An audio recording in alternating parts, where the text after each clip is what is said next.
listeners, Harika here, and I'm super excited to welcome you to UppTalk. If you're ready to learn and get your hands work wonders in the world of information technology, then you're in the right place.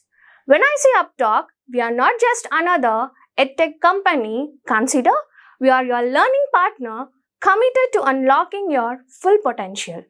Whether you're stepping into the world of technology for the first time or looking to advance your career, we provide top-tier, hands-on courses to build up your career. Let's take our first step towards learning here and explore it. This is the tenant. This is the homepage for Workday Adaptive Planning. And whatever you do will be in this navigation menu. If you see from formulas to the bottom part, from formulas modeling, integration and support. This is the back end of the tool. And what you see above formulas is the front end of the tool. Whatever you need to build as an implementer, you will have to go in this modeling section. Or just open this in a new tab, and whatever you have built here, you will be able to see in this Sheets section. This is the front end part of the tool. First, we will try to understand what is this tool about and what are these individual features you can see in the screen. And that is what we have there in the. Let me just ask you, are you familiar with an Excel file? Yes. Correct.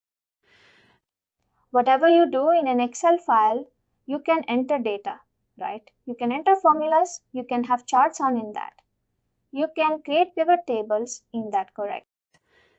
Whatever is possible in an Excel file, you can do it in this particular tool. That's the reason why it is very simple to use for the end users.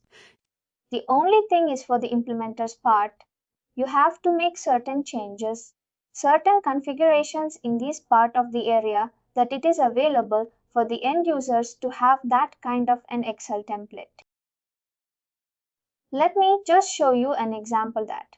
What am I talking about?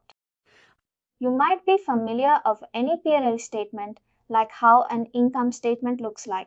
Yes, any company you take any example, you will be familiar with, like these are the accounts. These are the accounts that the company requires to be there in the balance sheet. You will see in the example. Currently, this is the front end of the sheet. You can see the front end of the P&L, right? Yes, the front end of the P&L. You can see this revenue account is there. You can see this cost of goods account is there. Then you can see the contribution margin, then operating expenses. Every possible account that you want in the P&L statement, you can build it in the back end. You get this is the front end. There is something built for this particular sheet, which is there here. What is that? You have to learn first that how you can build those accounts. These you can see. You can see the top line. It's written as accounts. You need to build all these accounts somewhere in the modeling part, right? Once you have built that, you will be able to use this in the sheet. If there is no accounts built in the sheet, you will not be able to display anything in that P&L statement. Got it? Similarly, this is the time frame that you can see in this particular axis. Now you can see 21 data, correct? And we have certain data in it. But now, if the company wants to plan for 2022, if the company wants to plan for 2023, the time frame will change, correct? That's how this particular tool will work for you. You will create certain accounts. You will set a time frame that for what particular year you want this balance sheet to work, or what particular year you want this P&L to work, right? Got it. And you will save these things in different versions, correct? And you will save this in different versions. Suppose this is 2001 tool. That means this is actual data. This is a data prior to last year. We have this data. Based on this data, we got certain numbers in T22. Correct. But now, based on 2021 and 2022, you can do some kind of a forecast about what could be the data for 2023, right? You can do certain calculations. And you will see that the version name is forecast 23 version, right? In that you will just change the particular version to forecast 23. Like you can say this, the forecast is there. And you will enter or you will compute the data based on certain logic and there will be same format, the same Excel format. Only thing is the time frame will change. You will see the 2023 months displayed here and certain data for those particular year. This is the simplicity of this tool. What do you think? Do you see any kind of a difference from an Excel file here? This is seriously an Excel file only in front of you. It's just an Excel file minus your expenses, the contribution. It's a bit of an Excel, correct? It's very simple to build also for the end user. And it's very simple to use also. It's just like an Excel file. In this particular organizations, wherever you work, everyone is familiar and everyone is comfortable with the Excel file. They don't want to use or move to any tool. That's the reason why this particular tool is very simple to use. Only thing is you need to understand how you can configure this for the end user. If you don't understand how you can configure, you will not be able to be confident to, make such kind of sheets. You can see, for example, there is another sheet also.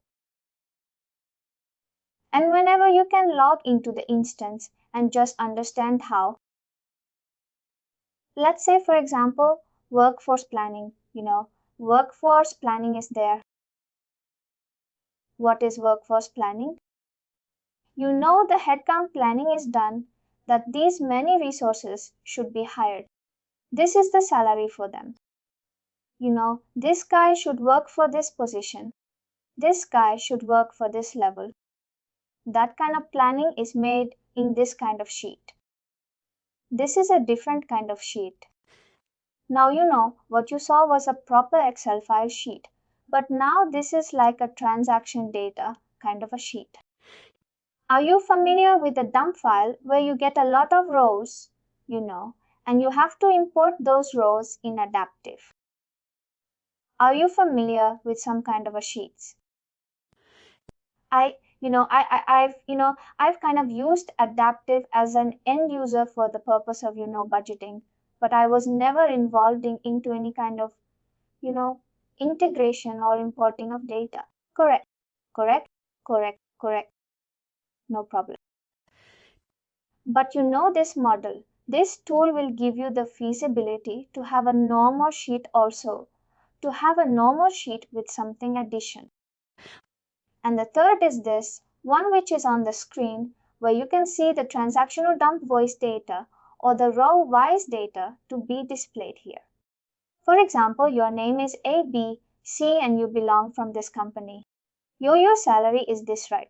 Everyone will have the salary data.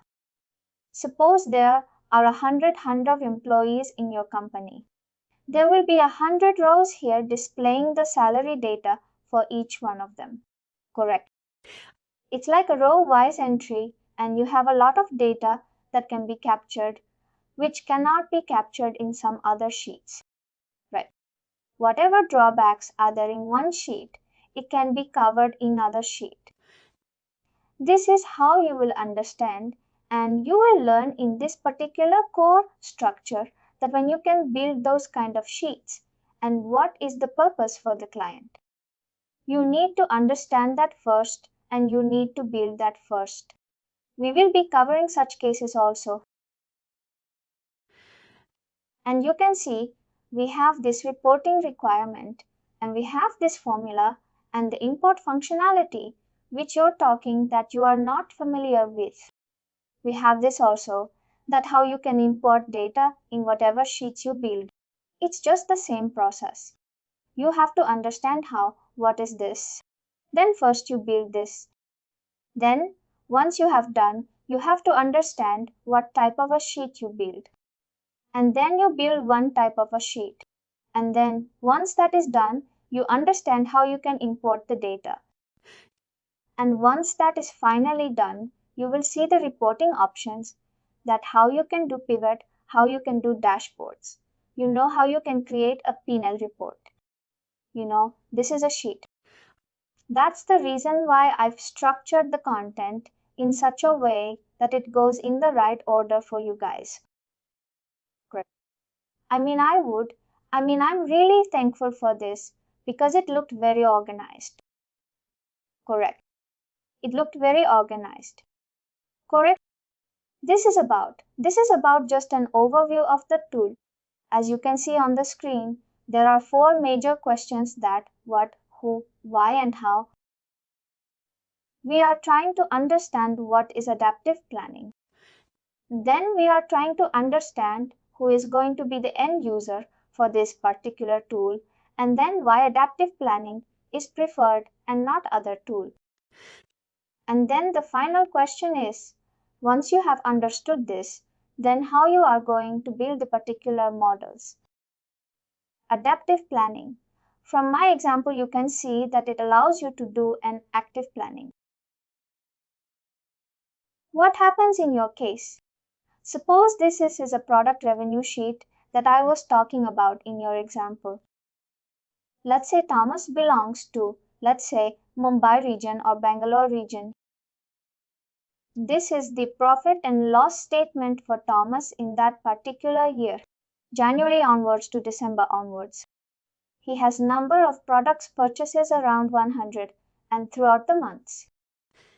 He has done the same kind of a purchase, and then there is a purchase price quantity, and then this is a total purchase.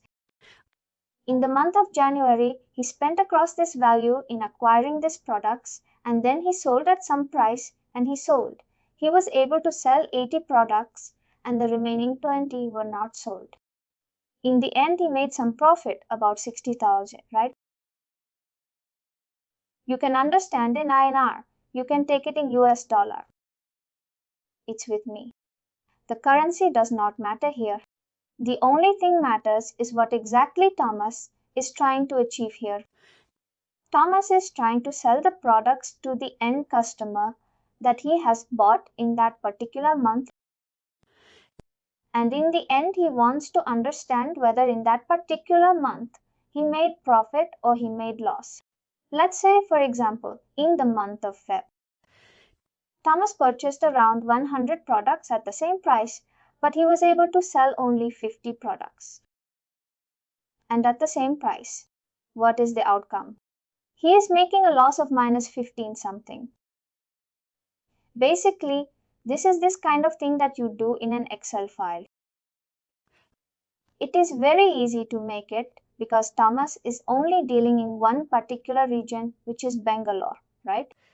But once Thomas has decided that this particular thing will go in pan India, it will go in pan world, and he wants to expand his business, then it becomes very, very difficult for him to handle in one common Excel file. Because him to do the analysis at a regular basis by country, by region, it will be very, very difficult. And sometimes the products will also improve. Let's say there is one product he started with, but now he has 100 products. To do analysis at a real-time basis for 100 products, it would be a very difficult task to manage in an Excel file. Do you guys agree with me?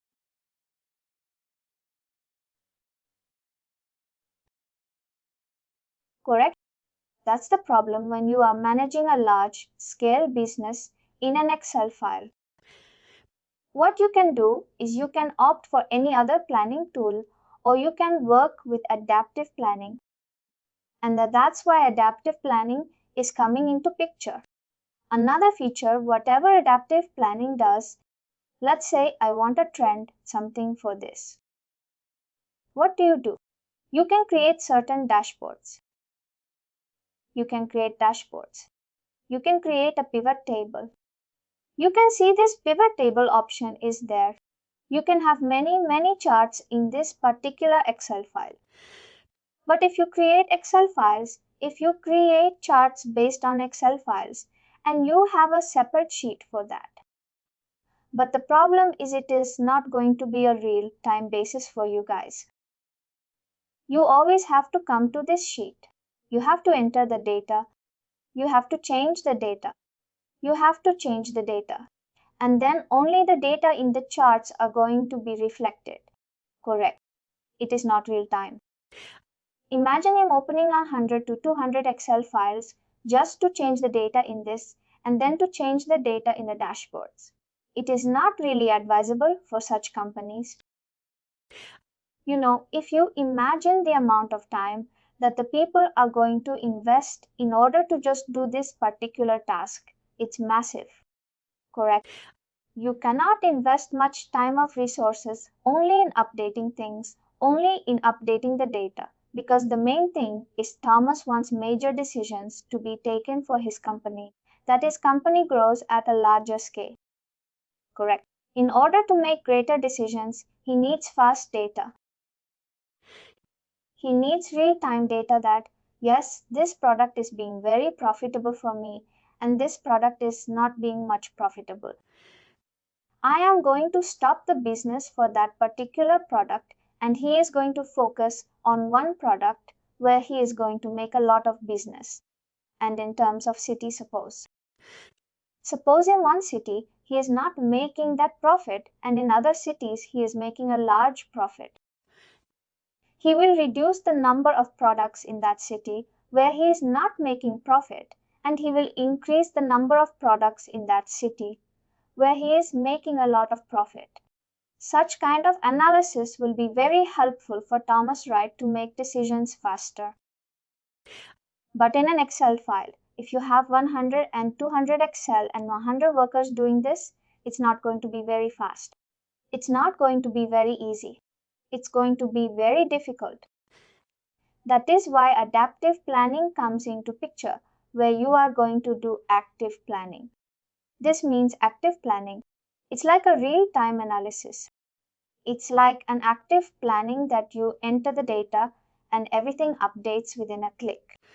Basically, it's easy. It's fast that this tool is very favorable for such kind of a business. Any questions for in this particular example, you can just ask me. Nothing from my end. It's fine. Thank you. I hope you are understanding. The point that I'm trying to capture here is the performance of the tool is very high. That's why the performance of Thomas' company will increase a lot because he's focusing on the data. He's focusing on the real-time data and he's able to take a lot better decisions than he was doing in Excel files. That's why this tool is about enterprise performance management. This is active planning.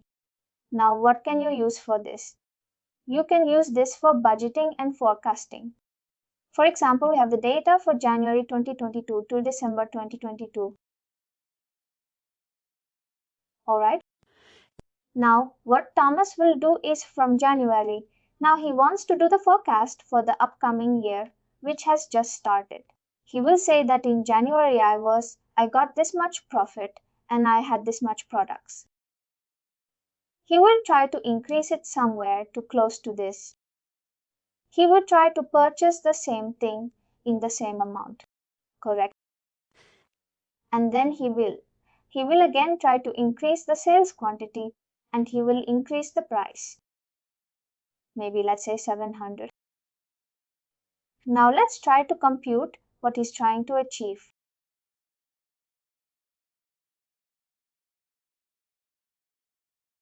In the month of January 2023, he's making a double profit than what he made in 2022.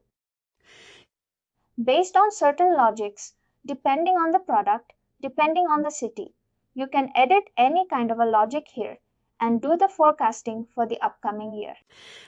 The logic can be different from product to product, from city to city, from country to country. The logic cannot be. It's not mandatory that the logic should be same.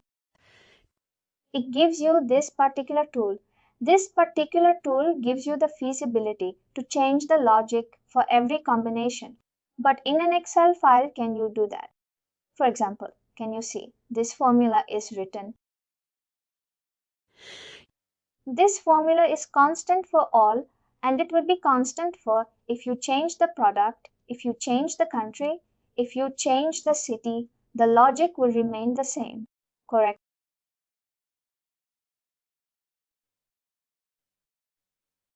But in adaptive planning, the logic is within the control of our. We decide what kind of logic is applicable to what kind of a combination. Let's say for product A, this logic should be implemented. For product B, this logic should be implemented. And product C, this logic should be implemented. There are three different logics for the budgeting and forecasting that you are going to arrive at. And that Excel file does not allow you. It can allow you, but that will be like a very complex activity where you have to create multiple tables for multiple combinations. And then you merge the data into one. It becomes complex that you don't have much time to do certain analysis at a shorter period of time. Definitely, adaptive planning will give you that edge that you have to use this tool. Just enter the data. Everything will be controlled by the implementer in the backend. And he will build the logics based on your requirement. Whatever things the company wants, the budgeting, forecasting, they want analysis to be done. They want reporting to be done. Let's say another case is to handle 100 stores. Suppose Thomas has 100 stores in the city of Bangalore or in India total. He requires people. He requires manpower to handle those stores right. In order to have those manpower, he will require a certain model. A certain model where he needs to give salary to those particular people, right? There would be a different model built for manpower. It could be around salary things. It could be around the headcount thing that he requires 50 headcount right now. He requires 100 headcount right now. He requires 60 headcount, whatever it is. Whatever kind of models will be there, it depends on the requirement of the company. As and when Thomas is expanding the company, his models will increase, right? Now he wants the quota planning. Now he wants the workforce capacity planning. Now he wants something related to operations. Everything is possible in adaptive planning. And that's what I've written in this section, in the B column, where I've just covered whatever I've said. Whatever things you require, it will be covered in this particular tool. It depends on the needs of the company. It depends on the needs of the scope of the company. Whatever things they want to expand into, adaptive planning is going to capture that. Any doubts in the what section far?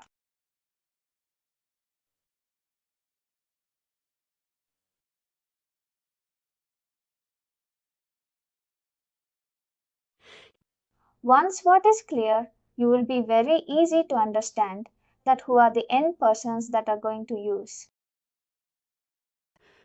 First thing after listening to forecasting, and then you will understand that FP and analysis are there. They are going to use this particular tool. The end users are going to use the tool. Suppose the people working at the 100 stores, they are going to use this particular tool. They will enter the number of products bought in January. They will enter the price. And the tool will do, the next tool is going to compute. Right? Only thing is, this will be the data entry. This will be the logic that we have set. This is just a model. This is just a rough model to just explain you in a better way that what adaptive planning is all about. Introduction in what you have covered and who it's basically like the financial planning analysis. If you have the workforce planning, then you need workforce planning analysis to use this. If you have building some sales model, then you will have sales planner who will use this. If you have some operational model, then you will have operational planner who will use this adaptive planning model that you have built.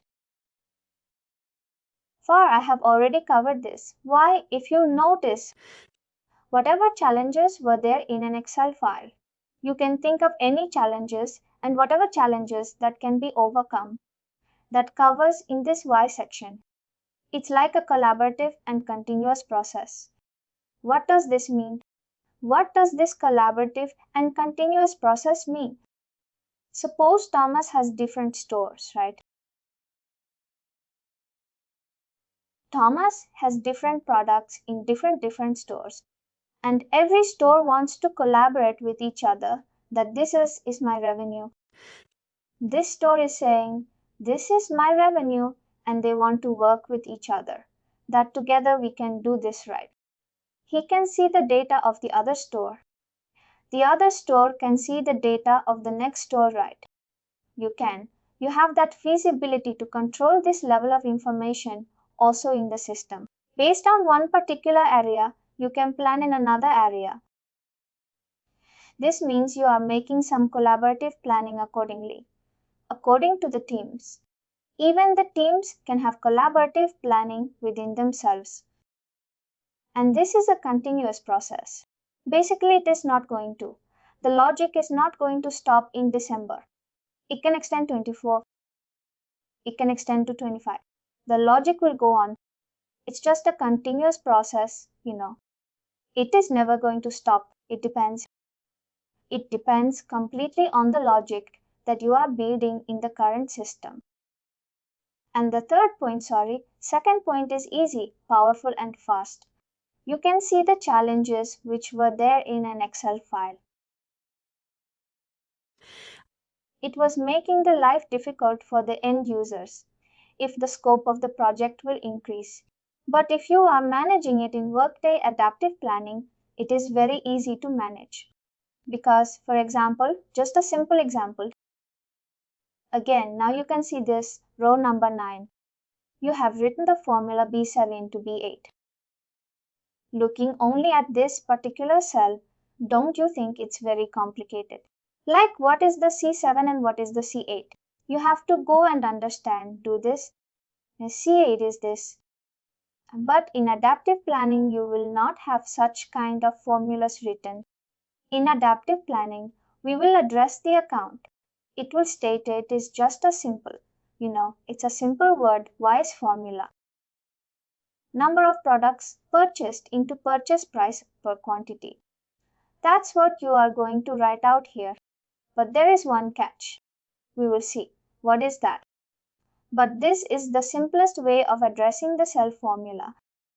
But in an Excel file, it is not there. When you use VLOOKUP, when you use index match things, the Excel file formulas are very, very complicated. Right. In adaptive planning, you will not have such kind of a complex addressing. It is very easy addressing. Whatever you see in the name section, it is what it is. The formula will look like number of products purchased into purchase price per quantity. That's a simple thing in adaptive planning. You don't need, a coding background. You don't need IT background to write formulas. It's just a simple word thing. And you just need to have understanding that what logic you need to build. And you just have to utilize that in the formula. Do you understand what I'm trying to say? Because this point is very important as it is comparing directly with an Excel file. I understand.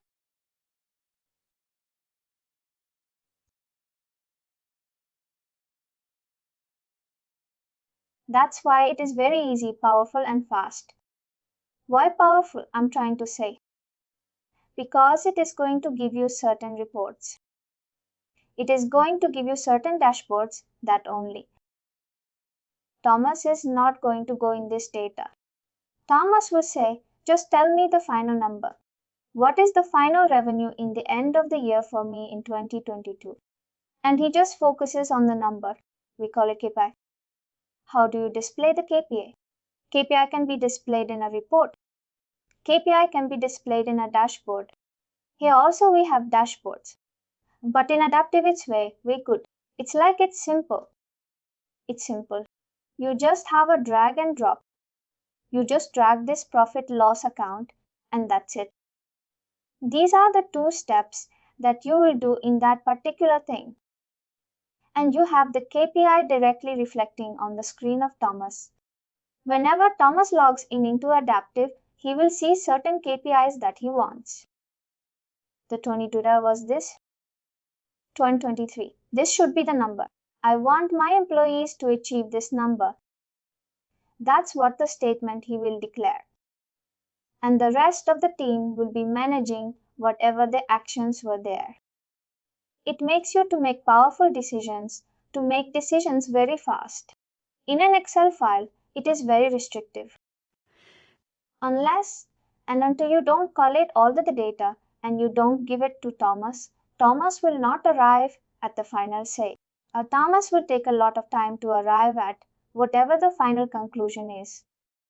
But if you use adaptive planning, it becomes more easy and more fast.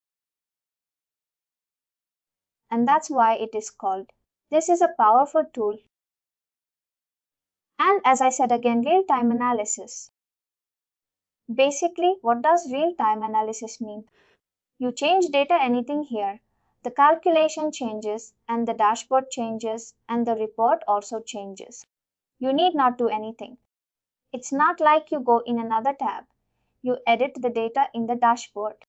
It's not like you go on another tab. You edit the data in the pivot table. It's not like that.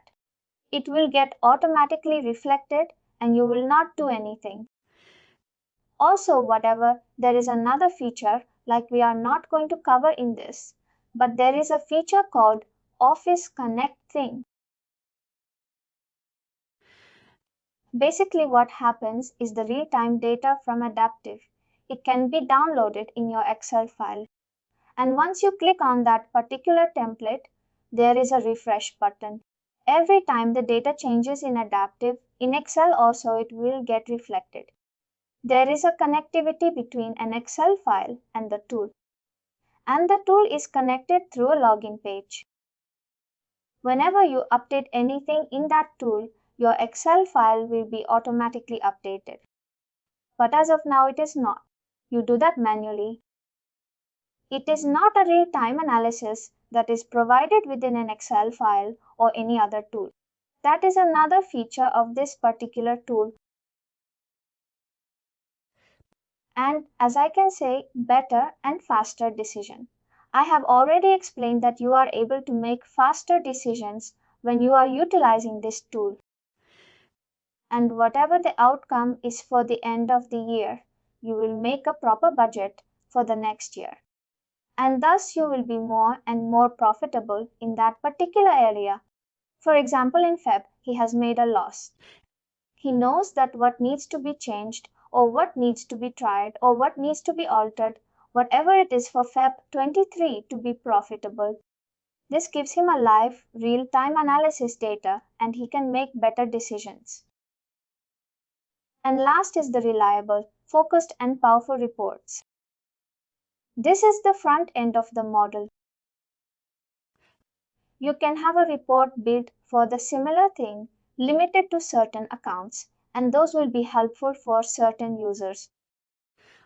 Suppose for certain users, you don't want them to see what is the purchase price of the quantity. They just want to see what is the profit and loss and how many, just the selling price or maybe the profit and loss. If you want to hide this particular rows, you can create a report for them, only displaying the remaining 3 accounts and not the above accounts.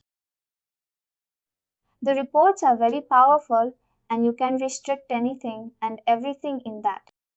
Is this clear? Like what, who and why in adaptive planning?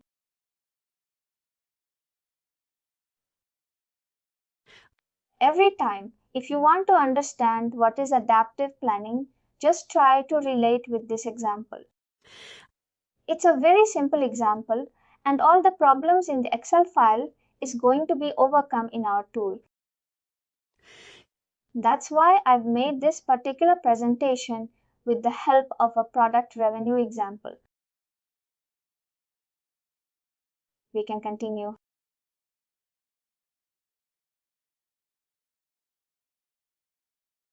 The last one is how. Now you have understood that. What is the adaptive planning, who is going to use, and why we should use adaptive planning. The last one is how you can build the particular tool.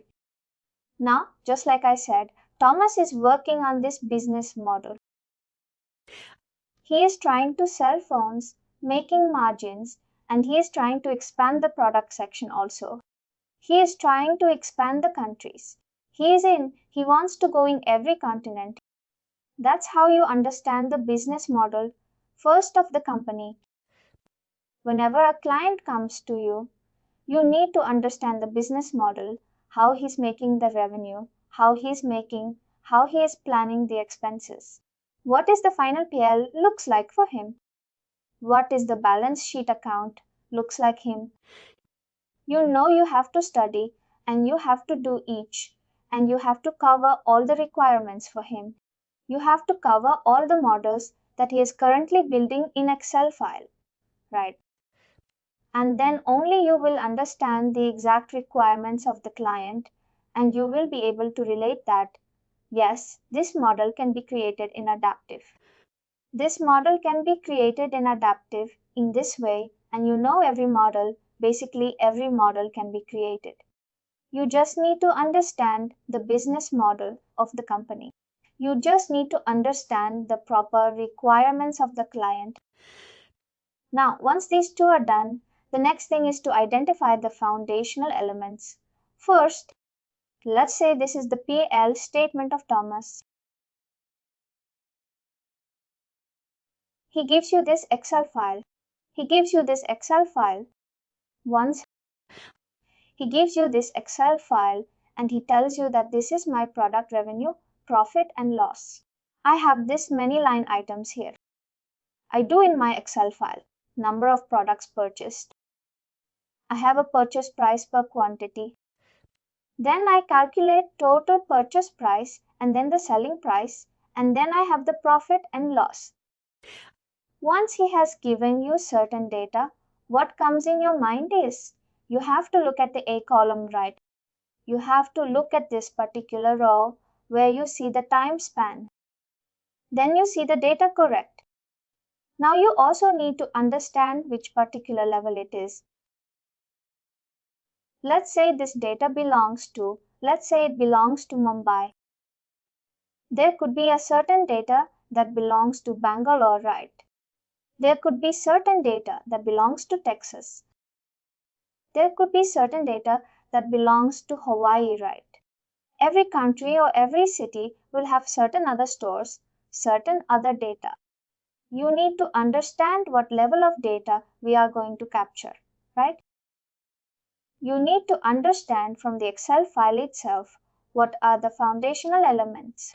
The foundational elements, there are eight elements total.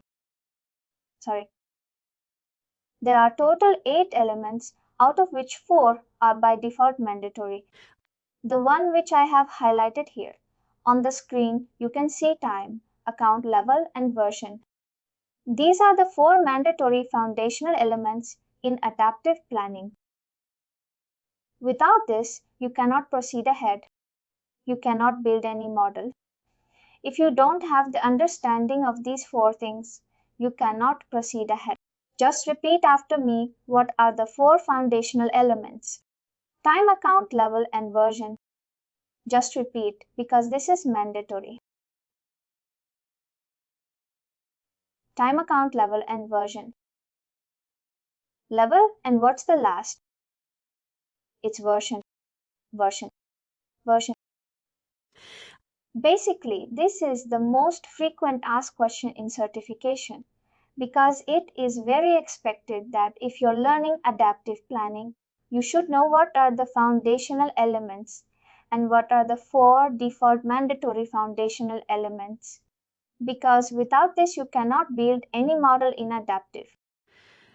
Right now in our screen, which we have built, we know what it is and we know that how we can build this particular thing in Adaptive. What you can see in the blue thing, we call it as time. Do we agree? We know the time horizon. It's doing a monthly planning thing. It's like the 12 months calendar year, and then the focus is also monthly, which starts with January 23 onwards. We agree on this. The time is captured in this particular Excel file. We have time, right? One element is there in this particular model. The second element you can see on the A column. What can you call such things here? These are like placeholders. It is capturing certain data and it is holding that data. What is the significance of 100? Can somebody tell me? What is the significance of the number 100 here? One or number of products were purchased during Jan 22. Perfect. You are addressing the time, Jan 22, and you are addressing certain line items, certain placeholder, which is called as number of products purchased. What is that placeholder called in Adaptive? It's called as account. These are accounts. Whatever you see in the A column, these are accounts. You know the significance of 100. You know the significance of 60,000. 60,000 is the profit made in the January month of 2022. That's what you say. And what do you say? This is the minus 15,000 made loss in the month of Feb. That's the significance of certain cells. In here you will only see the cell value. Like it's just written the cell value C7. Here it's written the C13. It's not the significance, right? It is not depicting the significance. But in Adaptive it depicts the significance that this belongs to this particular time zone and this particular account. The account and time combination captures your placeholder exactly. This accounts and this time. Let's say this is the data for Bangalore. This is the data for Bangalore. I'll just write it here for Bangalore. Now Mumbai, data will be different, right? Texas will be different. Hawaii will be different. You have certain other levels. Correct. What are these? These are nothing but your levels, your organization hierarchy. You might have done in HCM or any finance course also. You know what our organizational structure, what is the organizational structure looks like for any company, right? It can be departments also. It can be, it can be anything. You can just categorize because the tool gives you much flexibility. Only thing is you need to understand what needs to be categorized as levels, what needs to be categorized as accounts, and what needs to be categorized as another. One is a dimension thing, which I will come to. But this is where I want to make you understand that in this particular Excel file, we have the 4 elements captured already. And that's why we are able to build this model. Now, what is the last one? What is the last one? The last one is version. Now, since we are in this particular month, right? We are in this particular month, January 23. If we are in January 23, what is this data? What is it actually called? Anyone from finance can easily say, what is this data called? Because it is a 1 year prior data. And we have already. The data is already there in the system. What do we call them? Versions, we call them. But what kind of a version we can call it? This is already existing. It's already existing. We have the data. Correct? Perfect. This version, you can say this is an actual version. Whatever data from B column to M column, you see, this is the data belongs in the system already. It is coming from the actual version. Because we have already done it in the last year, and from January 23, we will do a new version. We can say we want to do budgeting or planning. We can call it this version. You can call this as a budgeting planning version. And in that version, you will compute certain data based on whatever logic it is. You can also have a forecast version built with a separate other logic, and the forecast version can go into 2030 or 2050. There is no control on it. You can restrict whatever number of years you want to do. Most companies prefer a 5-year forecast or a 3-year forecast based on my experience.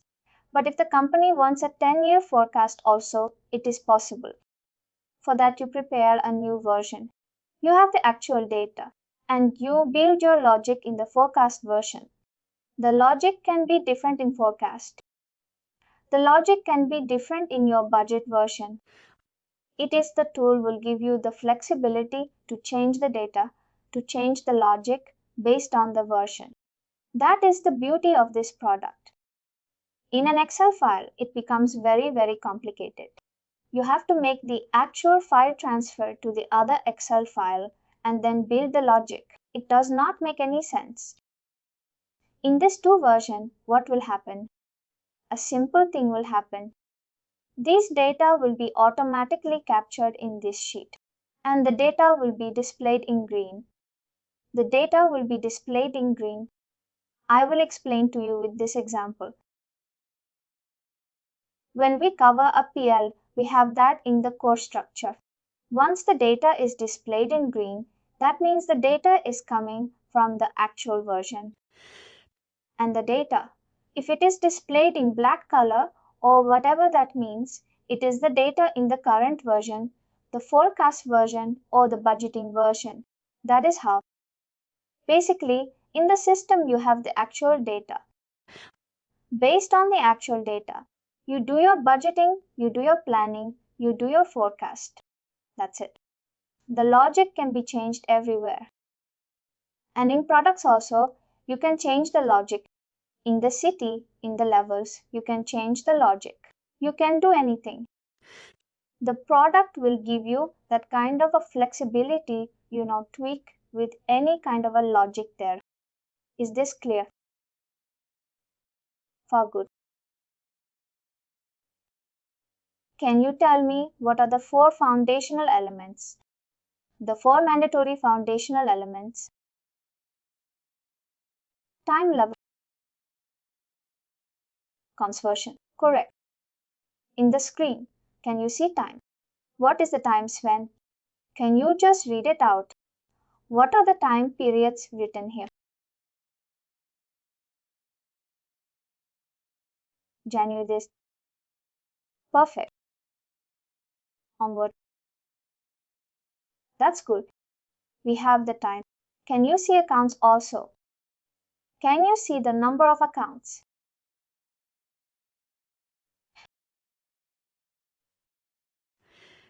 If this model wants 10 accounts, 15 accounts, or 20 accounts, the tool is not restricting you. You can add any number of accounts, do any metric calculation, do anything. The formulas are also there to handle whatever use cases, whatever scenarios you have. It gives you the freedom to have n number of accounts. In this example, you just have 7, but you can have a lot of accounts in the sheet. And the third, what is the third particular foundation element which you can see in the screen is your levels. Right. This data belongs to Bangalore. And you can have certain data for other cities, other countries, And one more functionality I wanted to explain you. I would just delete this.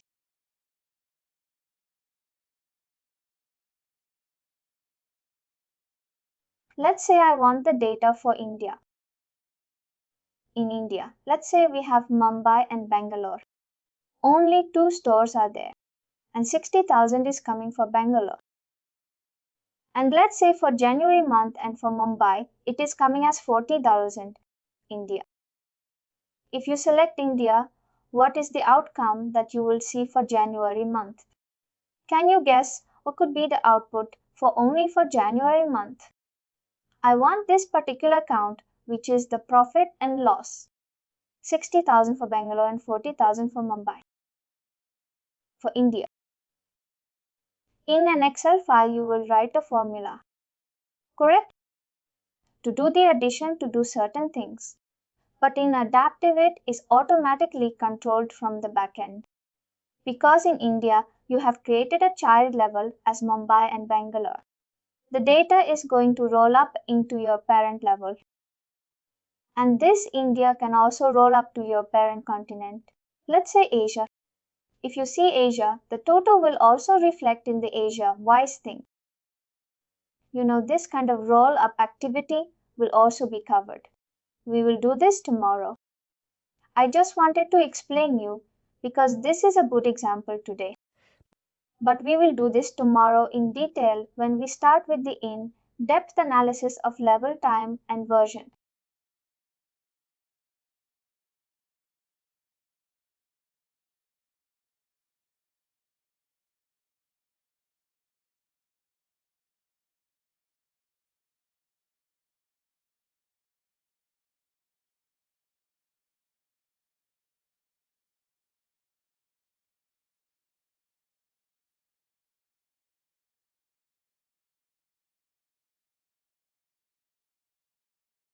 This is by continent wise also. It's really a good tool where you can do in depth analysis. And now coming to the remaining four things. For whatever I'm saying in the call right now, it's written here itself in detail. I'm just explaining you with this example, but now this is the thing which I just wrote it down. You can refer it later on. It's just a repeat of what I'm teaching of what is time, what is account, what is level, and what is version. It's just a pointer. It's just for it's made, it's written for your reference. Whenever you get a chance to watch the video, watch the recording, and watch the Excel file, you will utilize this to understand.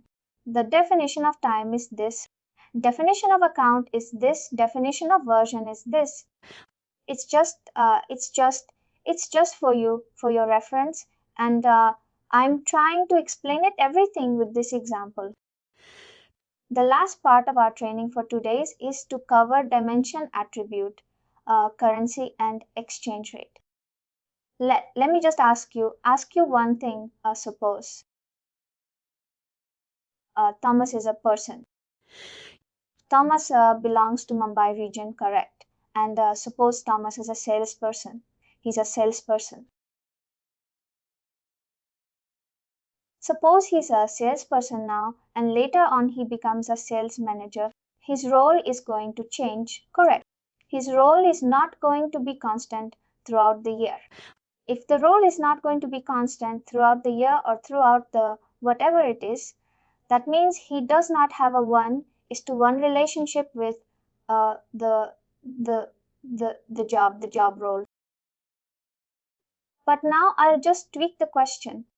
Thomas is a boy, right? He's a man. Rini is a man. You are directly addressing the gender of the person. Is your gender going to change? The answer is no. It is definitely a 1:1 relationship.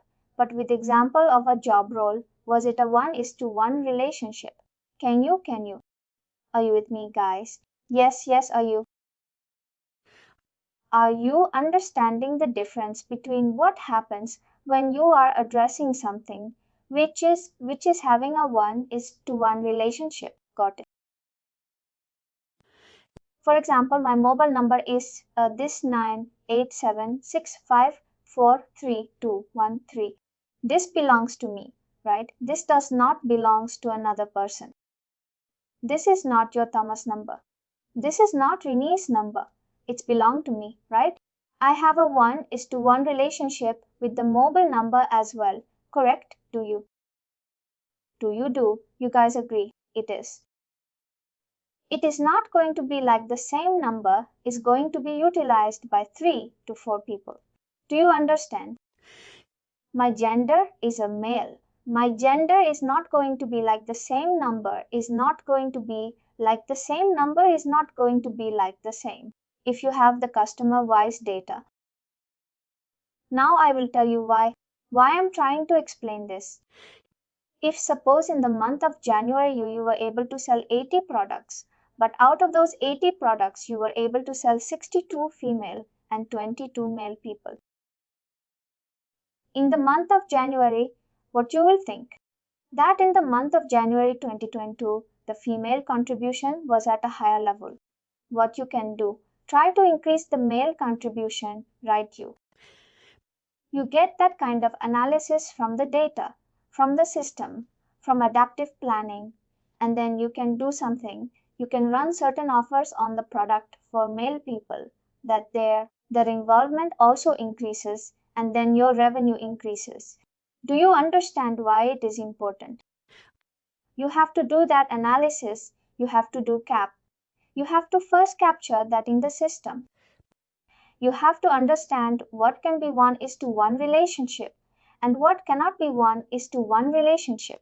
It's both are same, what they are creating a logical hierarchy for you guys. But the only difference is one will have a 1:1 relationship, but one will not have 1:1 relationship. And that is what the next two things are about. Dimension and attribute. Whatever you can see attribute. Attribute means it has a 1:1 relationship. Dimension means it does not, as a 1:1 relationship, but it gives you a logical category to it. That's why I'm written here. You can see, you can read the 6th point. Attribute is a logical grouping which establishes a 1:1 relationship with the value. Summer is an employee that belongs to male gender. Gender, what? What is the gender? Gender becomes an attribute to the employee. Would you guys agree? Gender is an attribute. Now, yes, now can you say mobile number belongs to Summer? Now my mobile number becomes an attribute or it becomes a dimension. Perfect. Perfect because it is a 1:1 relationship. Now coming to dimension. It is again a logical category with a list of values. For example, reason is there. You have north, south, east, west. Reason cannot only be north, reason cannot only be south. Reason can have various values, right? It can have northeast, northwest, southeast, southwest. It can make certain combination also correct. It is never a never. 1:1 category. Oh, sorry. 1:1 relationship, but it gives you a different category in the hierarchy. You guys agree with me? Is this clear? If it is not clear, don't worry, we will cover this in detail. We are going to capture like a 4-hour session or 2 hours in this, 2 hours in this. We will doing in detail also. That is not a problem.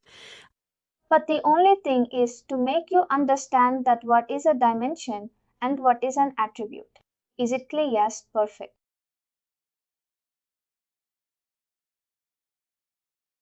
Then dimension is difficult to comprehend.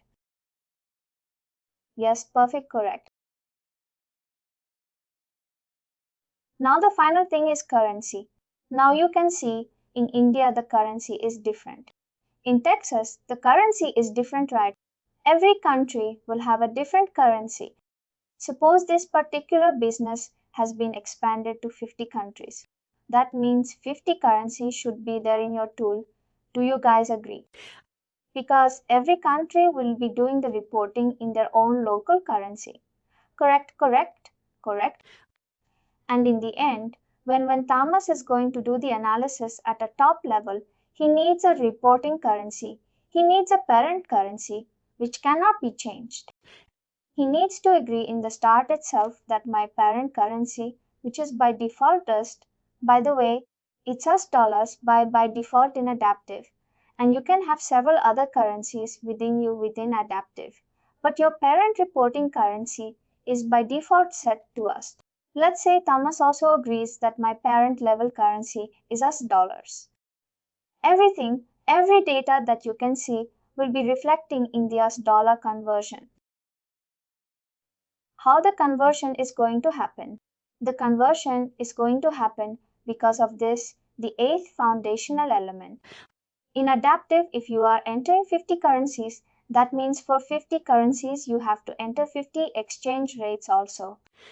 50. Oh no, sorry, in fact 100 exchange rate column should be there because it is always to and fro, from in to us, from us to in.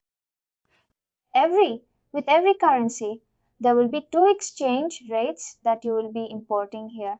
All the sessions starting from today is focusing on this how thing and how we can build models, how we can identify the elements. We start with the how things from today, and rest all the sessions is belonging to this only because everything in adaptive planning will revolve on how you understand the requirement of the customer and how you interpret it and how you implement it.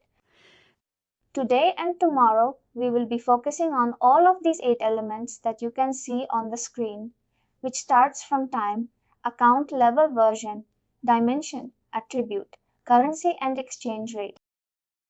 Yesterday, if you remember, we did an example. Correct. This example was about you are having a business model where you are purchasing some mobile phones or any products and you are selling it at a margin price. And we were building this particular Excel file. And can you just tell me what are the 4 elements that you can see on the screen which is already there? You just have to read it out. Can you read it out for me? At the time are the accounts, the levels, the version. Correct. The time period you can see is here highlighted in blue color. Accounts you can see is here highlighted in orange color. Bangalore. This is the data for Bangalore level and we can have n number of levels like India. In India we can have Mumbai and Bangalore and similar. We can create US levels also.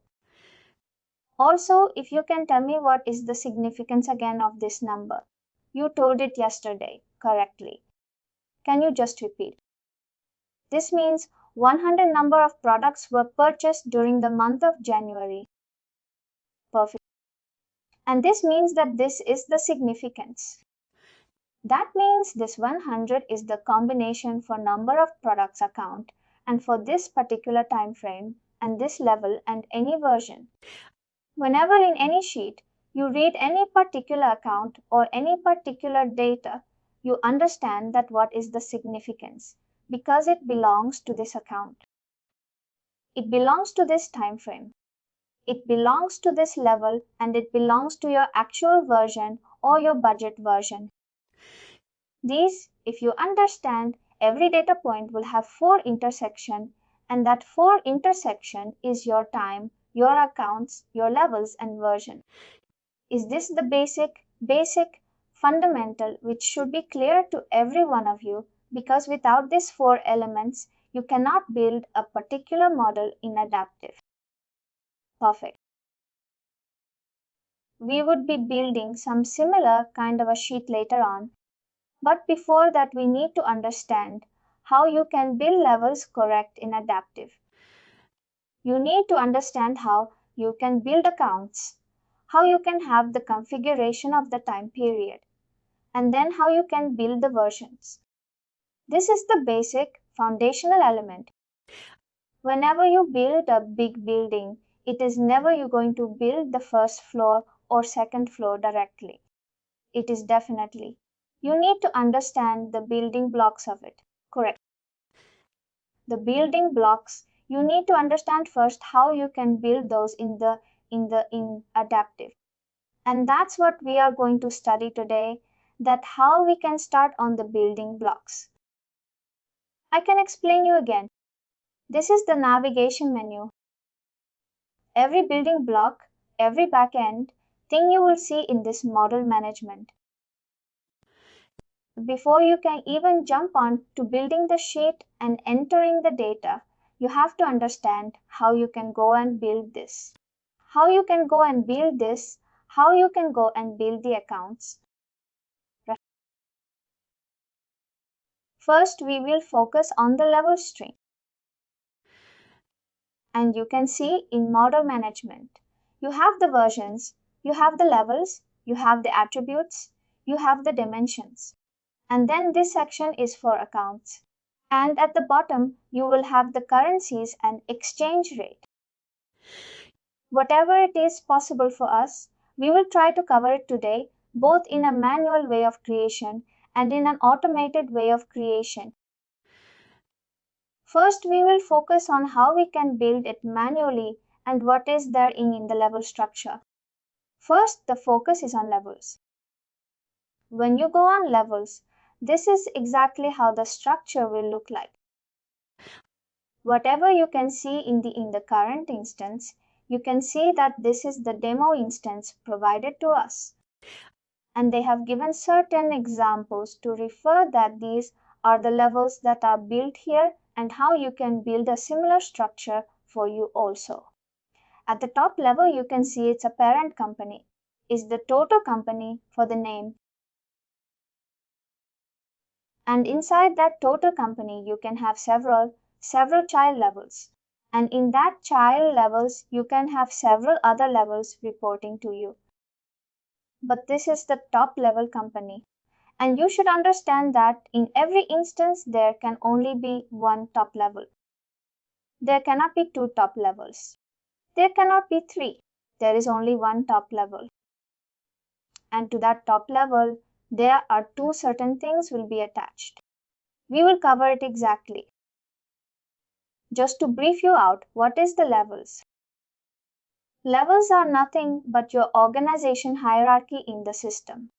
You are familiar with the finance things. Whenever you look at any company structure, you will always have the organization hierarchy of that particular company, right? There could be some people can be doing it. The levels can be done by department level. They plan it by HR department. They plan it by operations department. They plan it by sales department. But then there could be certain companies where they are planning it by countries and not by department. There can be India as a country. There can be USA as a country. There can be UK as a country, right? Planning will differ from company to company. Sometimes they will also prefer profit centers. Sometimes they will always also prefer cost centers. As an end user, you know you are the implementer of adaptive planning and you're trying to understand the requirements from the client. First, you need to understand that.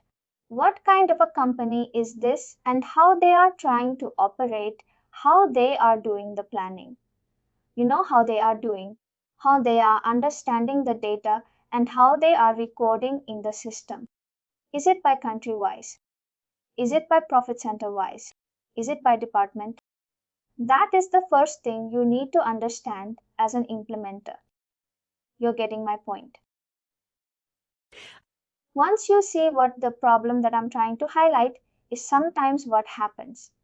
If you don't understand this basic concept, you cannot go back in the system and revisit the hierarchy. You know that becomes a very tedious task.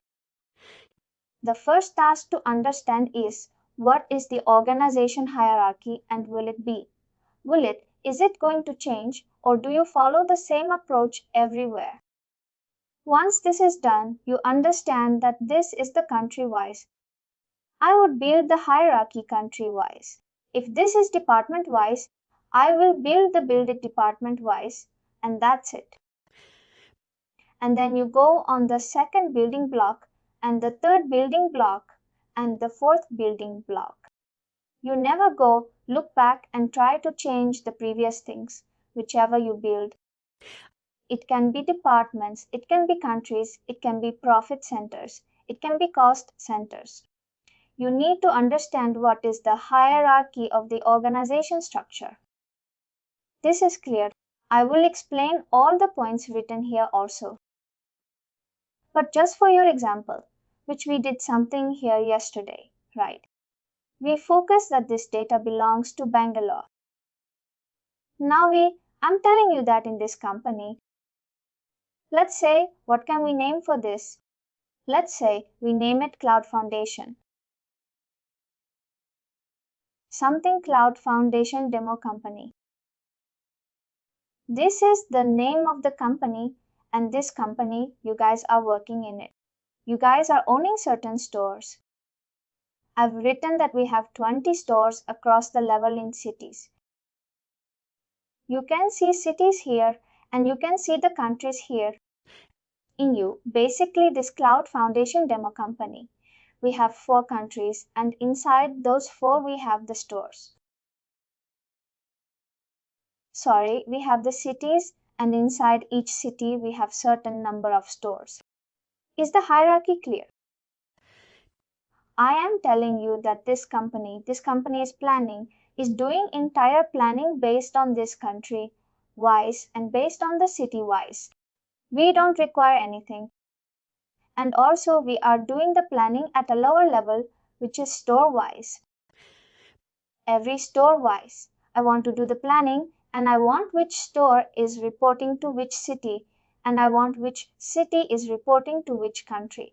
You are understanding the flow. It is going from right here to here, and then at the top level. It's like a 4 branches of 4. Which means that store 104 is located in the city Mumbai. That belongs to the country India, which is part of the foundation. Correct, correct. Eventually, the data is going to roll up, right? If I tell you what is the data that's going to be reflect, for India, it is basically addition of Mumbai, Bangalore, Chennai. And what is Mumbai? It is basically addition of the 3 shows that you can see here, 101, 102. And eventually at the top level, since suppose you are the CFO of the Cloud Foundation company, this demo, you will see all the data coming from India, coming from USA, UK, and Australia. It is going to sum it up for you. And this is the revenue that you did at the Cloud Foundation demo company level. But if you want to do analysis, how much your revenue you made in India, you select the India level. If you want to do the analysis on UK, you select the country UK, and it's just a simple navigation that you can change. I will just explain you what I'm trying to say. If I open up Pinner sheet here,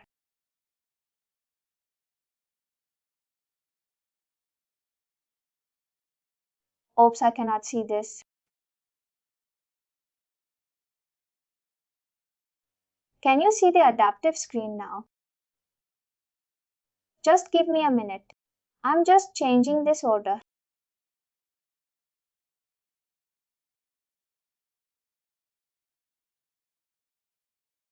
Just save this.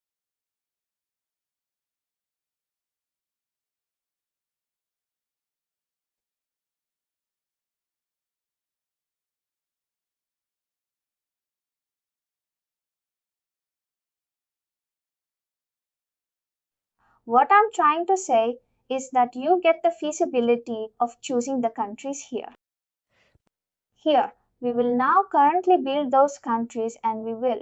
You can see United States, Canada, United Kingdom. They are already built. Suppose you just want this data to only be reflecting for UK. You just go here and select UK, and this data is only reflected for the country that you selected. And that's what similar thing which we are trying to establish here. It gives, if you check, the template remains the same, right? Everything is remain same. The accounts is there. The time frame is same. The level has changed. The version is same. Only thing is the data is going to change. Correct. The template remains the same. It is pretty much like the same Excel file, but in an Excel file you will have separate other tabs or separate other sheets, which becomes very complicated to rely and depend on those data coming in one particular by a VLOOKUP or something. But in adaptive planning, it's just simple that you just change the level here. You get the same template, the data changes, and once you select the top level, all the data is going to do the automatic addition. That's how simple it is. The template remains the same for all the countries inside logic. Suppose you want the logic to be changed for country wise. You can do that. It is definitely possible. But whatever, I'm trying to say that at the top level, you need not perform any calculations because automatically the data is going to sum up. For its good. The first exercise that we are going to do is a manual way of creating this kind of a hierarchy. And then we will see what kind of a level attribute we can attach to these levels. What can be your level dimensions also? Attributes and dimensions we covered yesterday, we will cover in detail also. Now I will tell you that I will create this Cloud Foundation demo company as a top level. Inside that, I will create India, US, UK, Australia, and inside India, I will create Mumbai, Bangalore, Chennai, and inside Mumbai, I will create the number of stores. Let's do one by one, and I will explain each functionality that comes over the screen and comes over on this right hand side pane. You can stop me whenever you are confused or anything. Understand, at the moment we have a top level company. We cannot have another top level. Correct. Do agree? You can see there is one setting here which is a currency.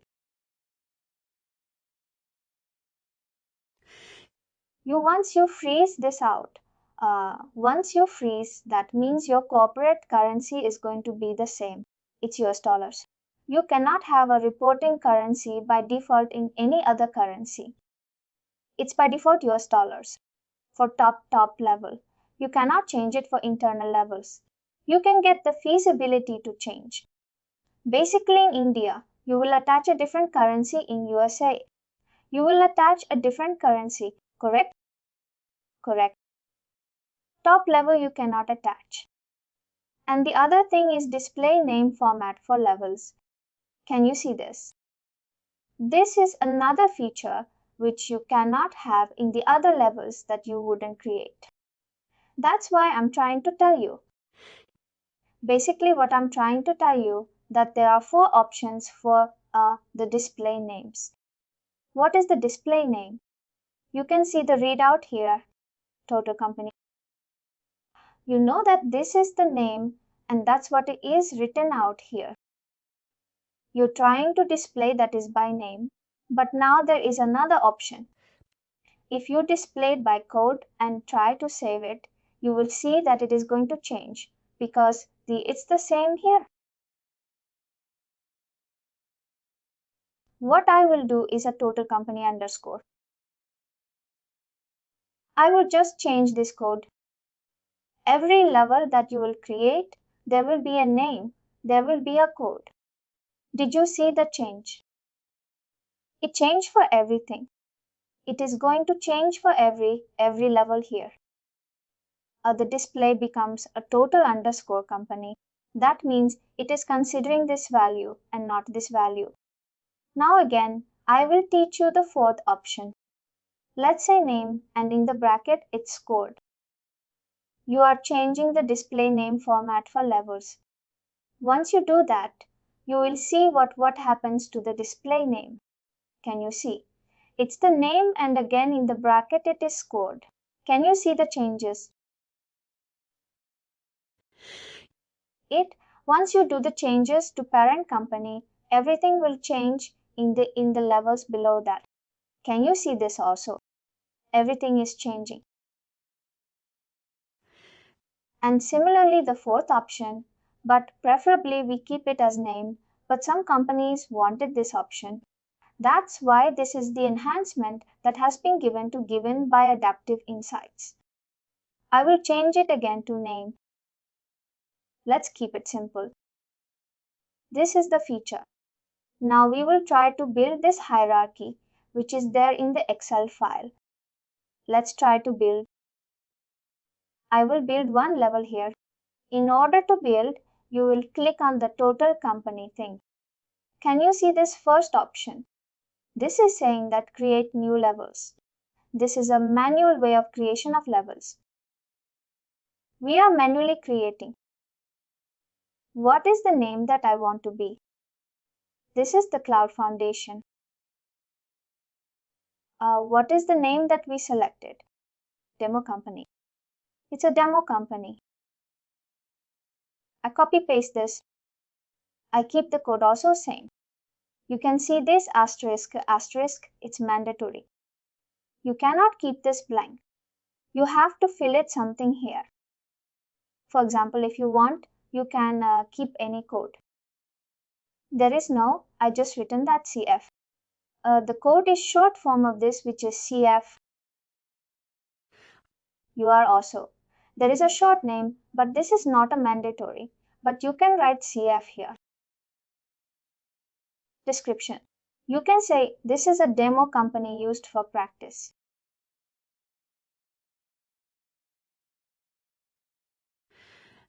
We are building certain levels, and now this is the ruling up to your total company, because you cannot have two currencies at two top levels in an adaptive. Now you can see the another feature, workflow. We will see later on because, and by default this is as yes because it will be used in workflow. Workflow is nothing but an approval process kind of a thing. The currency.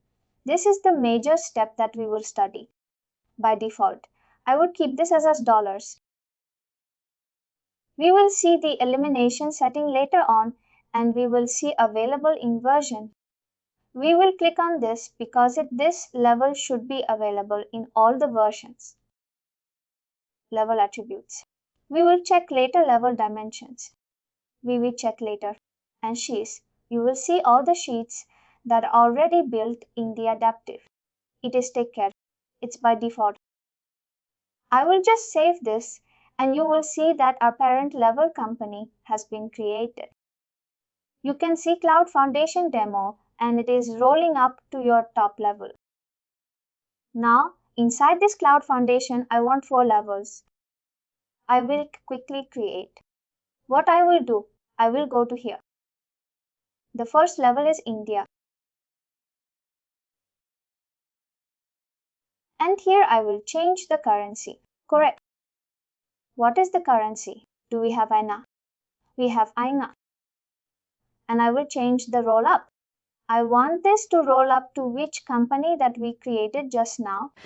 It's Cloud Foundation Demo Company because it is rolling up to Cloud Foundation Demo Company. Correct? I will just save this India. There is a pop-up coming up which reads out that please confirm your changes.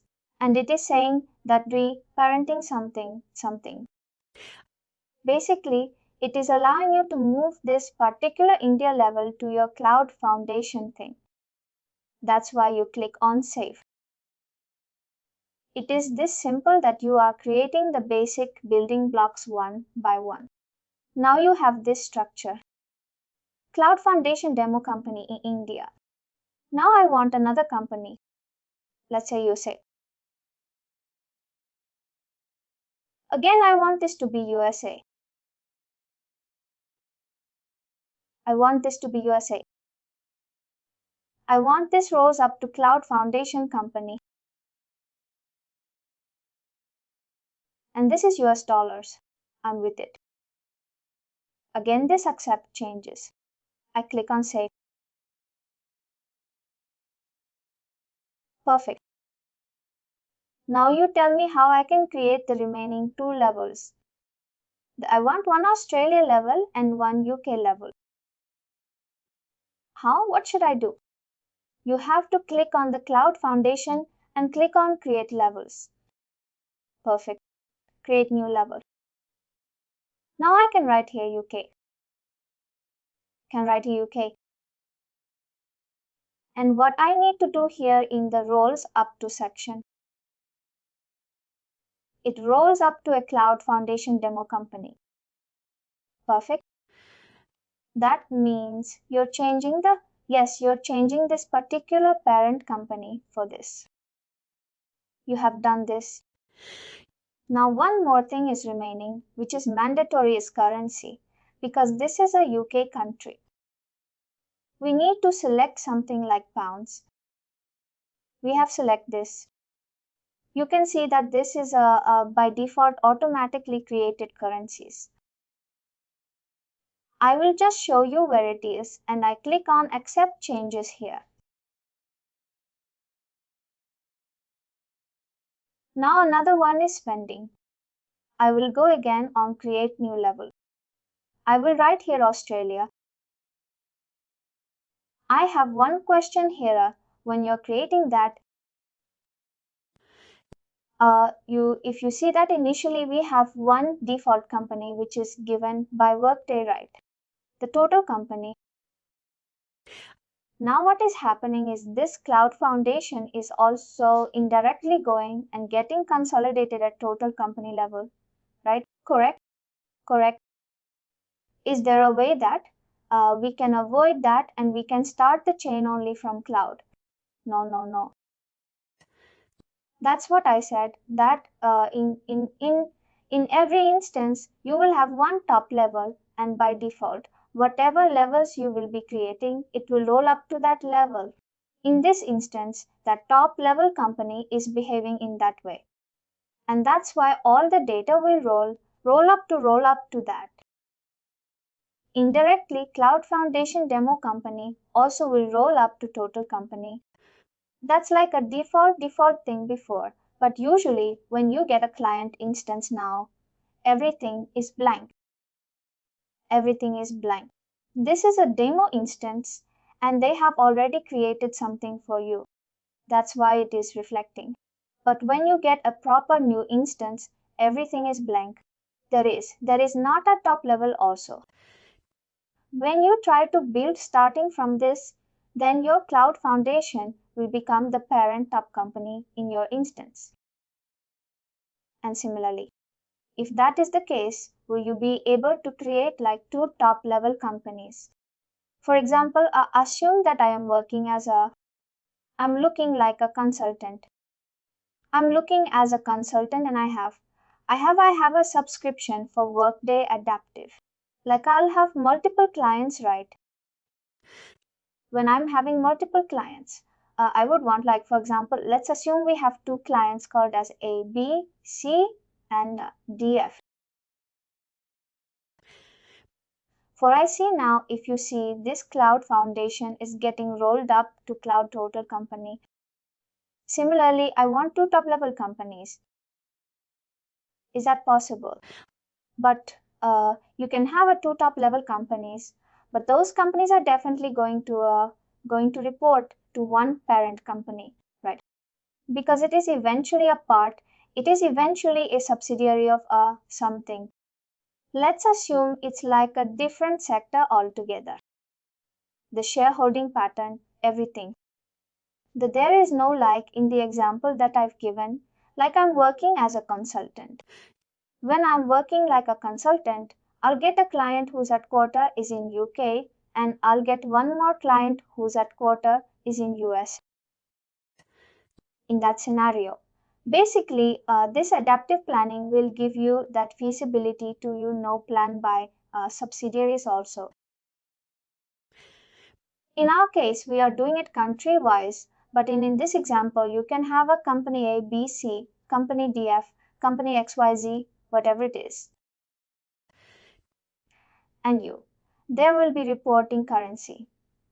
For this, reporting currency will be different for this. Reporting currency will be different for this. And every level inside this. You can create it here. But the problem is in adaptive planning, this has to roll up to a parent level, which means that you will have just one parent. You will just have one top level.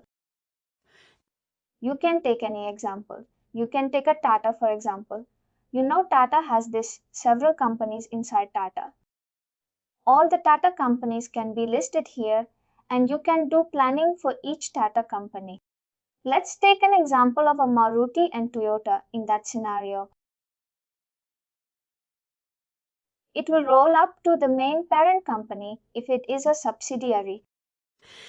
For example, Tata has Tata Sons, Tata this, Tata this. All the planning will be done for Tata, but eventually Tata wants the data at the top level, right? for all the 5 subsidiaries that they have. It is going to roll up to that. As you are aware, like Maruti is a separate entity which will roll up to the 1 or 2. It will roll up to Maruti. Similarly, you have Hyundai, which will roll up to Hyundai. In no chance Hyundai will roll up to Maruti, correct? But these are two different businesses. These are two different clients. Correct. These are completely two different clients. But in adaptive, will these two also go and merge to a single parent? No, but see, there is no logic behind this particular thing. When you are going to implement for Maruti the data that you will get, only it's going to be only for Maruti. They are not giving you the Hyundai data, right? I totally agree with you. I agree with that point. My question to you is like, assume like we are working like as unit. Just an example. I'm working as a consultant. When I am working as a consultant, I am getting info data of Maruti. I'm getting data of Hyundai. In no way I can consolidate it. In no way I can consolidate Maruti and Hyundai because they are completely two different entities, correct?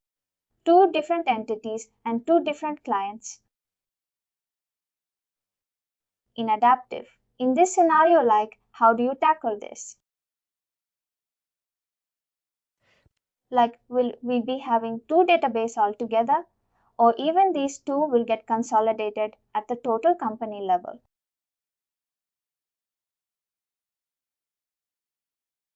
See, the question I'm trying to understand from you is Maruti is a different client. Maruti has a certain set of data, and your other company has a separate set of data. But my question to you is, why do you want the same both the company's data in one instance? Definitely, you will have a different instance for one client and a separate instance for a second client. Will you create a separate instance here? It depends on the project. Basically, see, if you're working for Tata company, Tata will have a separate instance for you. This instance belongs to Tata. This instance is belonging to Tata. You're trying to conclude like each entity should have their own subscription, right? Own subscription, own instance. Correct. Unless there is a connection between those three companies. If you say that Maruti Tata, everything has one particular combination when they are reporting to somebody, then you can create that as a top level company, and inside then you have separate levels. My question was like, I'm just trying to understand the ERP. The reason is because have you worked on Tally? No, I'm not from accounting background, but somewhat I'm familiar with. What happens is like when you're creating two, for example, let's take two separate business altogether. Let's take one as Indian Oil and the another as Maruti. What happens is when you're keying in the information for Maruti, there is a separate database which is created altogether. It will have a company code as 1001. Similarly, if you're creating something for petroleum, it will have a separate database as 1002. That is what I'm trying to understand. But eventually, both the data belongs to one company, right?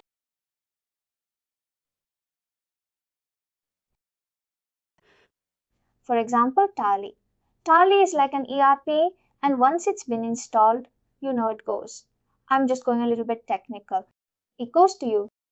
It gets saved in your program. That's like a seed drive. And when you open the seed drive, there is one folder called as data.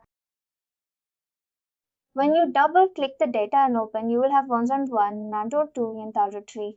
Each code, or each folder is unique for a company itself.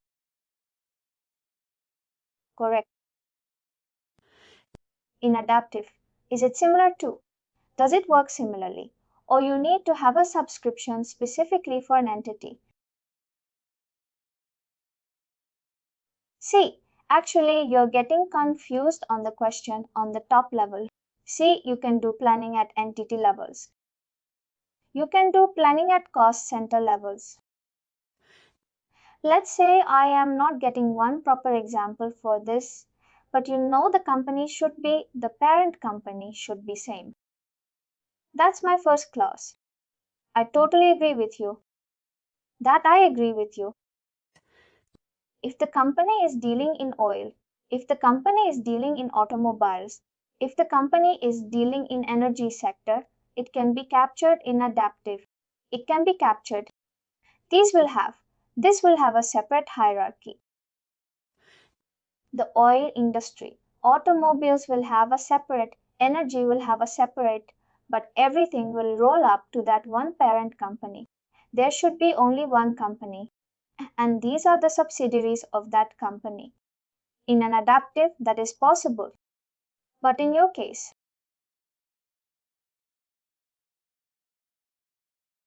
you can't have two parents. Suppose in energy, there are three companies. You make us one, two, three reporting to energy. That you can. That I understood. That I understood in your example. But these three things belong to one particular parent company.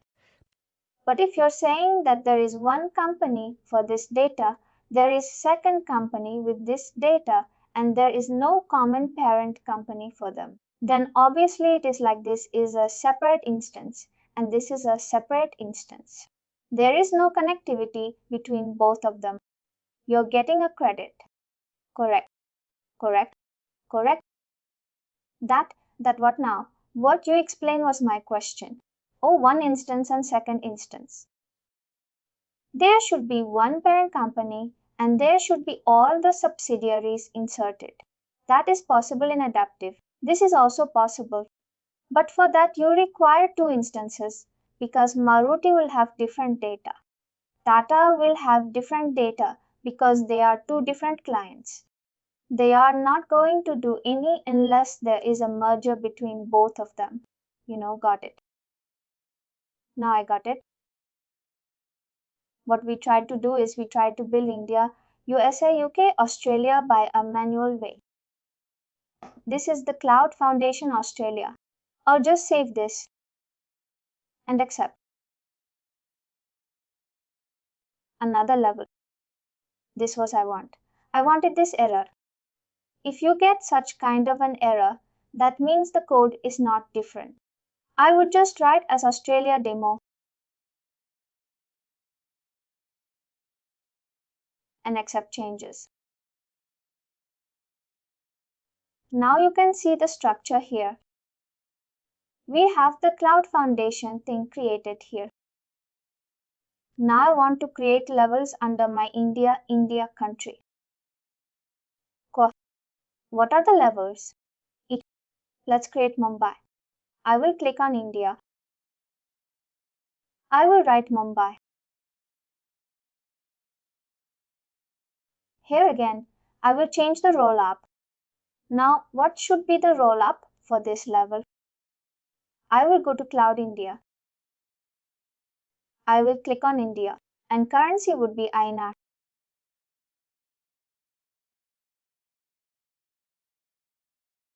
I will just do this accept changes save.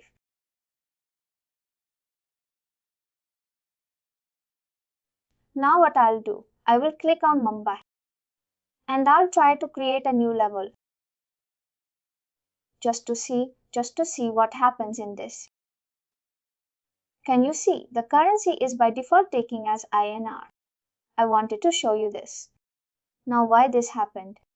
Because you have not clicked on Cloud Foundation. You've clicked on a level which is already created inside India, and that's why it is taking by default the currency. And at default, the role is up to as India, and it is taking the currency which belongs to India. Here you can just write a Bangalore. Just copy paste it here and just create it as quickly as possible. You create this kind of things here. But now this is for a demo purpose that you're creating many things, you know. But now suppose in any company there can be 100 to 200 to 300 levels. You cannot go in adaptive and do this kind of manual activity. It is such a time consuming thing. Do you agree? Thank you. You want something. You want something in adaptive which can ease your work, which can do like an import template kind of a thing. And let me just download the template. You just fill in the Excel file or you just copy paste the existing data from the levels and you directly import it. Come here and import it. Before we go that, the other features that you can see is this history move up, down arrow. It's just basically if you want to move Bangalore up ahead of Mumbai, you can just do the sequence. It is possible. It's just a move up, move thing. And this is a printable view. Basically, if you click on this printable view, all the levels will be downloaded from here. All the levels that you see in the screen will be downloaded. This is a delete button. Suppose if you don't want this cloud foundation company, I will go and delete here. Suppose I don't want India. I don't want this. I will go and click on India. This leading this level will delete all its data and sublevels. Basically, there is no data as of now because we just now created this. But there are certain sublevels here. It is giving you that notification that if you delete the sub, levels also will be deleted. If I click on yes, the India, and if you see Bangalore and Mumbai will also get deleted.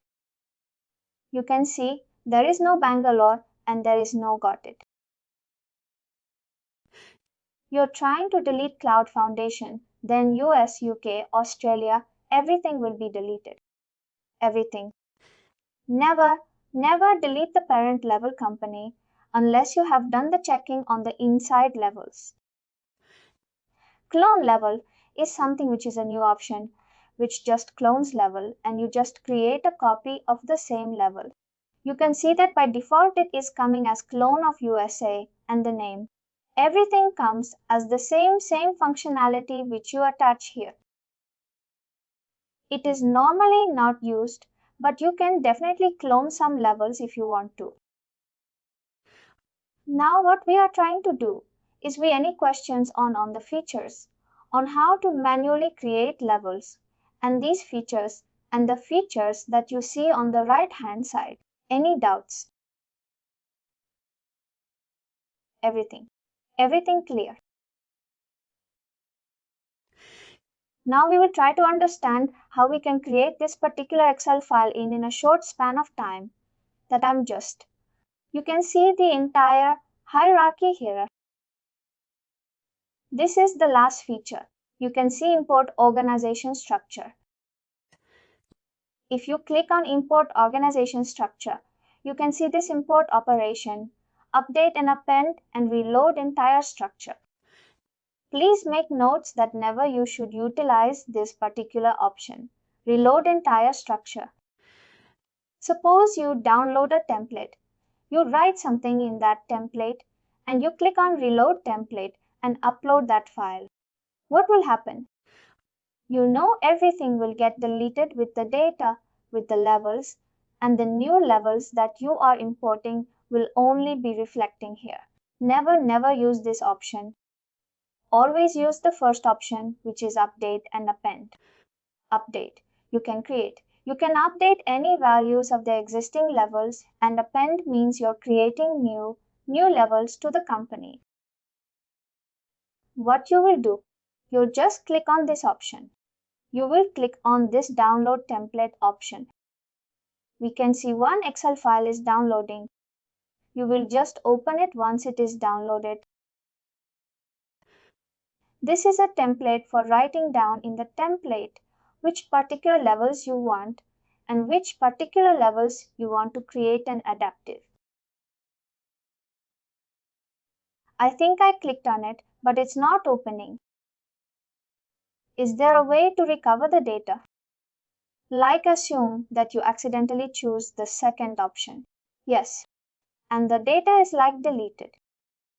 Is there a way like how you can retrieve the deleted data? Yes, but that comes to as a cost to the company. Basically, you have to write an email to Workday support that by mystically we have done this. And then you just have to pay additional fees to recover that. Basically, they have the backup of certain things. They can provide you that. It can be related to accounts, it can be related to models, it can be also levels. But there will be a charge.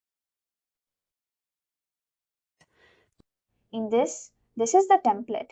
You can see instructions for using this. Template is written. There is certain things about level and what are the template columns you can see, and you can see what is the possible values, and you can see in description what is required and what is optional. Whichever is optional, you can keep it as blank. But whichever it's shooting as required, you have to fill that mandatory because without that you cannot complete the data import. In this level, this is the main template of adaptive. What I'm trying to do is I've created this USA, UK and Australia. But I want India level now. Correct. Now what I will do is I will go in this Excel file. What is the name of that level I want to create is India. Then code is India. Correct. It's rolling up to this level. Which level it's rolling up to? I will write it as name. I'll copy paste. I will do this as rolls up to demo company. Now, what is another thing mandatory in this? I think it should be a currency. Is it? I've inserted 4 things. Is it for you?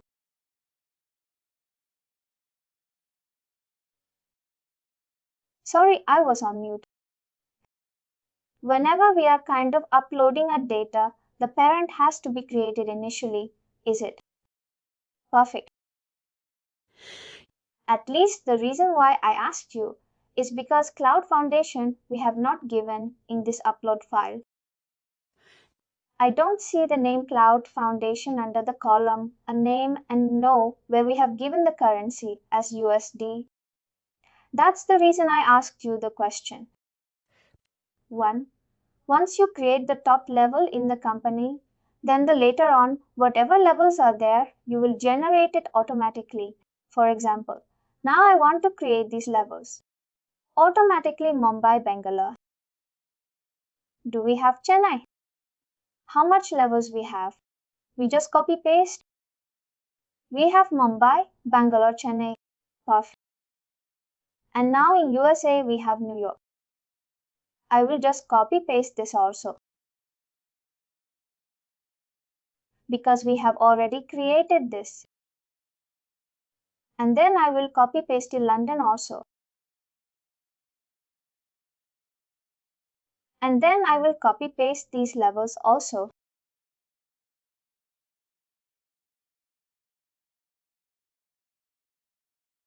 The code of these guys remains the same. Code remains the same. But now you tell me Mumbai, Bangalore and Chennai. This should roll up to which company? What you will write here is India. Now New York, Philadelphia and Chicago, where it should roll up to. If you look at the USA, it should roll up. We have already created this. Do we need to incorporate here? I would just write here USA. In case, if you would have created only the Level Cloud Foundation demo, then we will have to start with India, USA, UK. Then we will have to create the sub-levels. For the purpose, We are done with the 3 columns which are mandatory for us. Perfect. Now we know what we are doing. Basically, we will go here, and this is basically. Olayana, if I'm right, till Chennai. From New York, we want it as USD. Here's. Then now, what is the exact name written here? We have to copy paste. No, the currency name is there. I will just explain you what is that. GBP, we will have to copy paste. I will just tell you that also. P.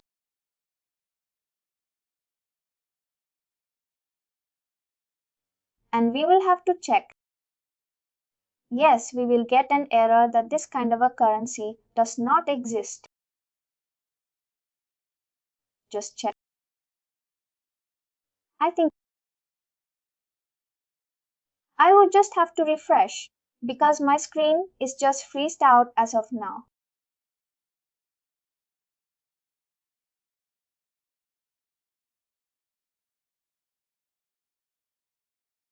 Are you able to see my screen? Yes. I wanted to check for this Australia. You don't know it's taking time. What is the currency name? It's a D. We go in the Excel file, we write a UD. I will save this template. And now I will utilize this path that I can upload it. We'll just copy path. Now what I will do, I have the template created, right? I have the template created here. Now I will just click on import organization structure. The first option is by default. I will not change it. I will choose the file and I will copy the name here. This right open. It is reflecting the file and I will just click on upload. Whatever we did in a manual way, we are just trying to do it automatically through an import template. Now you can see there are certain errors that are coming. 2 errors occur. We will have to see what are the errors here. I will just go on view now. When you click on view now, it will give you the downloaded dump.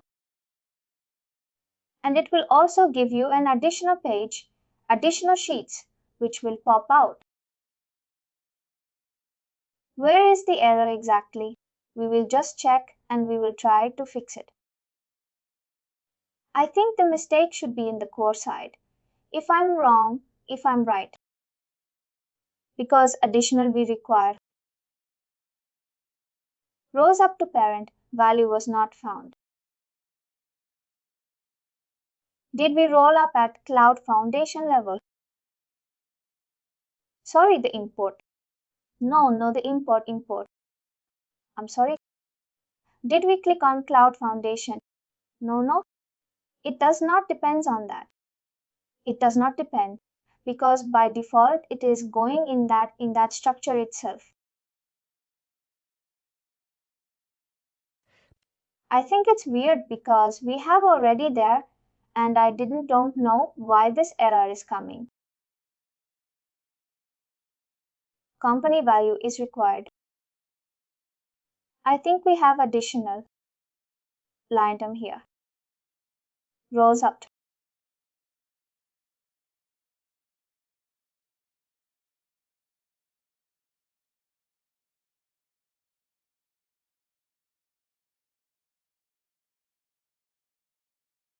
This is only one. This is AIDA.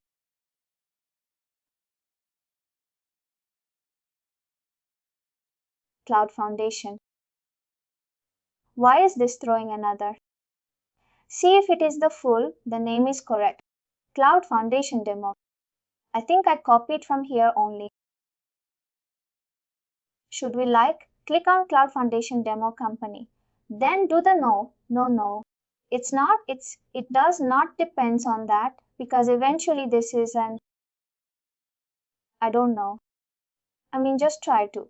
Maybe we can just try CF maybe.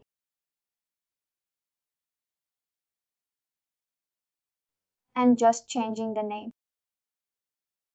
See what happens here.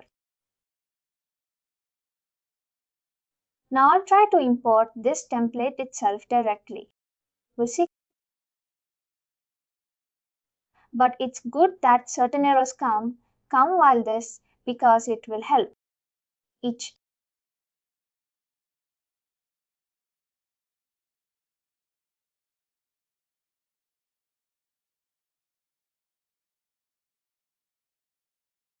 Now it's done. I think it was the name only naming thing.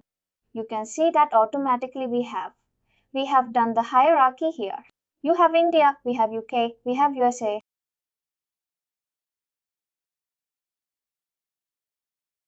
I think Australia, it's not created. Oh, I think it's rolled up to some other name. I think we should have changed the name of this, because I think there is one name company of Australia and it has gone inside that. It's very strange. We'll just check. Where is that Australia level? It must be somewhere.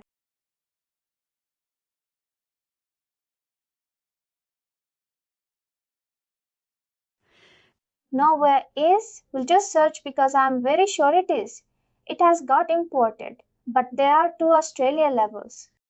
One is CF and one is company operations, and their company operations insert. You can see in Australia, our countries might have got cities, might have got imported. You can see Melbourne, Sydney, and both, which were there in our import template. It went actually inside here because the names were similar. We should have made sure that we have a different name here. Australia demo, for example. And in our template, we should mention this as a rolls up to. Then we will have the things created here. Got it. Got it. Now this is done. I would like to show you one more thing, which is of the currency. And we can see here currencies, and this is which is there here about the currencies and exchange rate. As I said, that only one currency can be attached to one level. You cannot attach two currencies, and your corporate level currency will be one which is, by default, US dollars, which is your reporting currency. And by default, there are certain standard currencies. You can see in this system where there are currencies already existing in the system, and this is the currency code. It gives you the feasibility to edit the currency name, but we have certain standard currencies here. You can see these columns here are assigned levels. Suppose USD is attached to 10 more levels. Automatically it will become 4-6 because it is having a tally. It is having a tally that how many levels you are utilizing this currency. How many levels you are utilizing INR, for example. You get an understanding that there are 19 countries belonging to India. This is a place, and you can see it's highlighted here at the sideline, which is the corporate currency as US dollars. Because at the top level you can see this was a grayed out. You remember, right? I'll show you again. This is our total company. And you will see it was created out because by default the top level currency is US dollars. That means the reporting of the entire tool will be done in US dollars. Basically, if India data is recorded in INR, there will be exchange rate which converts from minor to your US dollars. At the top level, it will automatically get converted. In exchange rate, you will see we have these actions rate, and you have monthly, average, end of the month, which you definitely use for your balance sheet. This is what about you currencies, and exchange rate. Sometimes there are additional requirements. You know that there are certain custom currencies of certain people, certain companies follow. Usually the requirement is not there. But if there is a need, there is a feature called Add Custom Currency, and you can create your own custom currency and just have a new currency code attached to it. And then it is visible in the levels that you can attach the same to your. Suppose you create a new currency here, there, it will automatically be reflecting here, and you can definitely map it to this particular level. Does that make sense now? The currency is an exchange rate.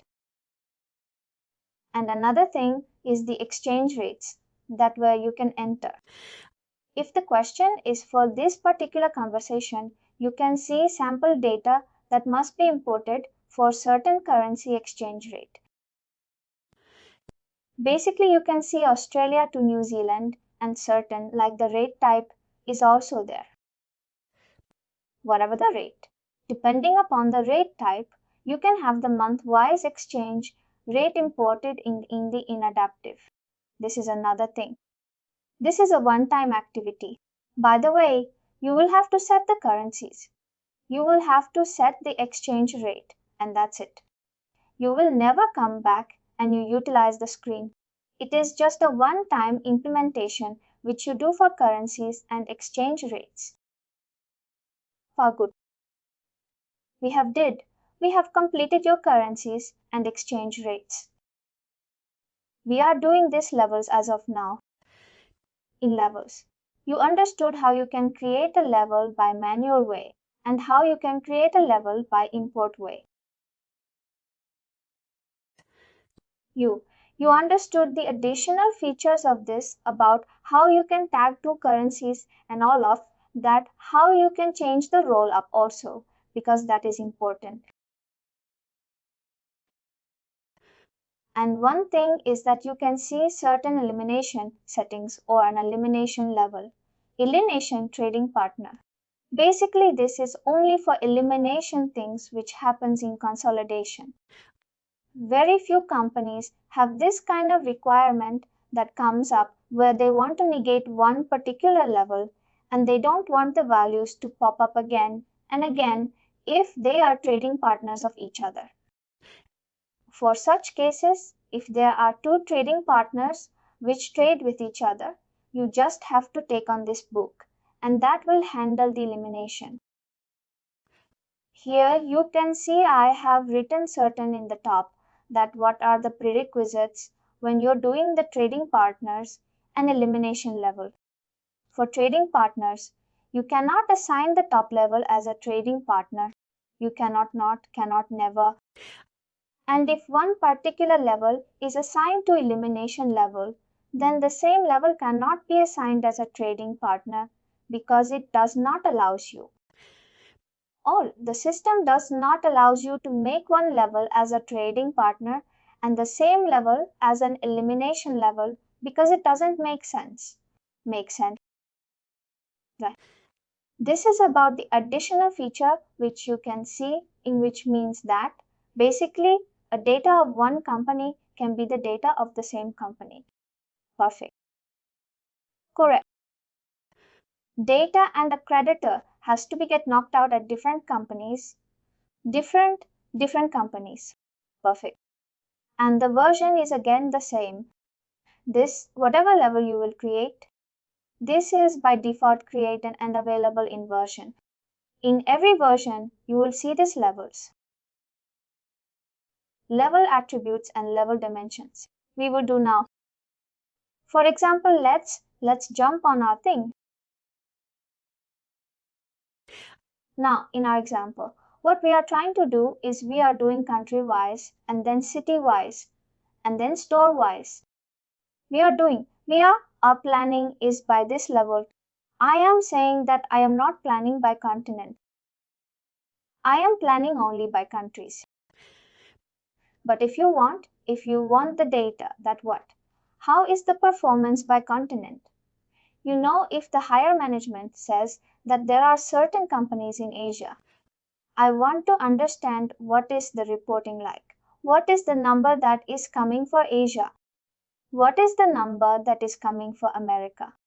What is the number that is coming for Europe? You know they don't want to do planning on the continent basis. They want analysis to be done. You are understanding it is not planning, it is analysis. I will just write it down for your reference. They don't want. They don't want continents for planning purpose. But they want it for reporting purpose or analysis. Reporting or analysis purpose. When you read this line, when you read this line, what? What is the first thing that you comes in your mind? They don't want in this hierarchy. Correct. The continent is not there in the hierarchy, but the continent should be somewhere listed down or tagged to something which can give you this particular analysis. Now, if you tell me if I want to tag India, Mumbai, Bangalore, and Chennai, can I tag that this is Asia? Do you agree with me? Now tell me, do you think India and Asia has a 1:1 relationship? Do you think it is a 1:1 relationship?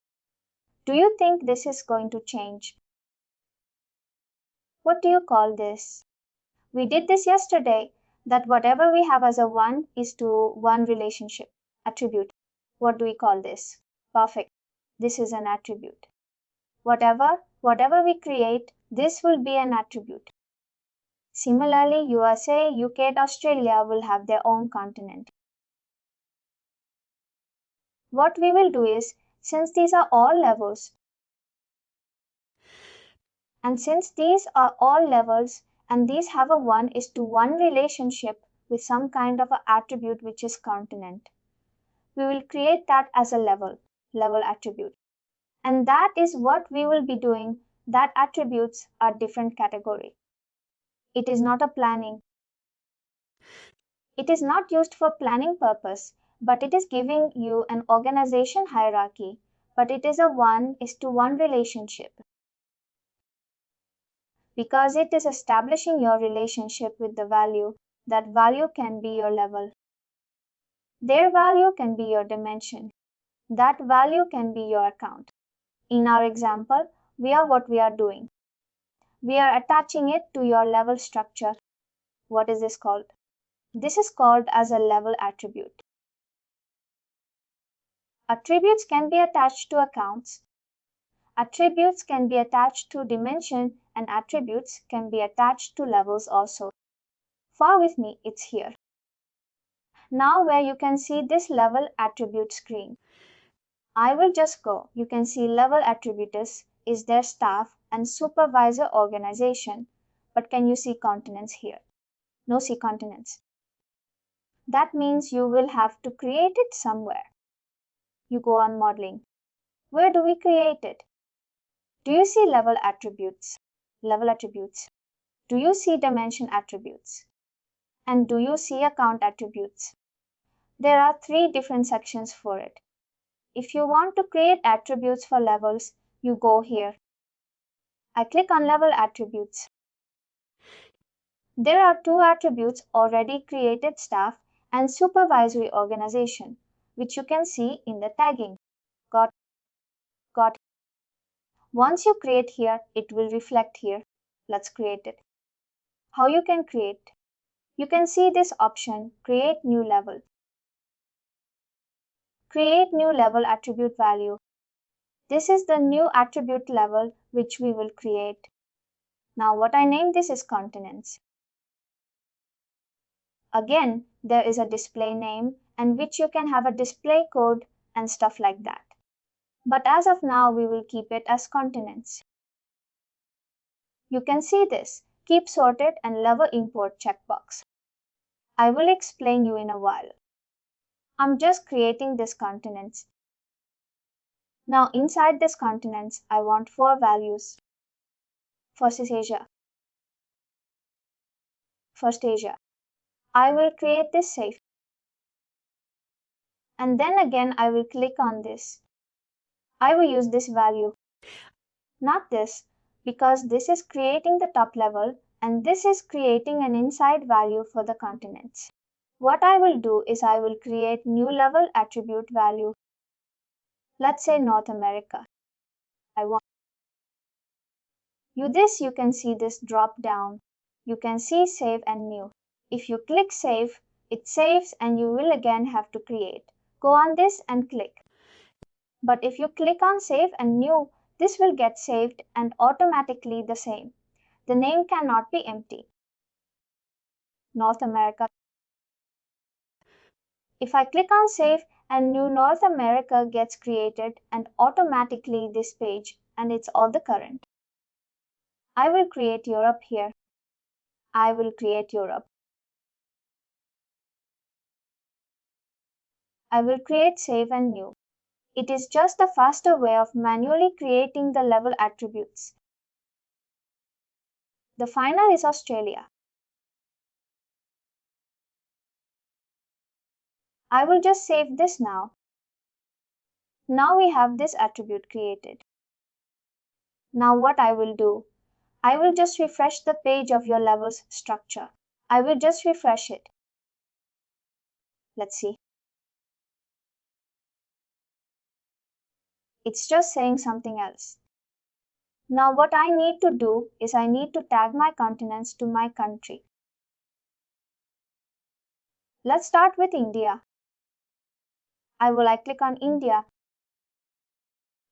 You will see that in level attributes there is something additional. Why it came? Because we created it manually here. Now how you can tag it? You just simply open this and you tag it to Asia.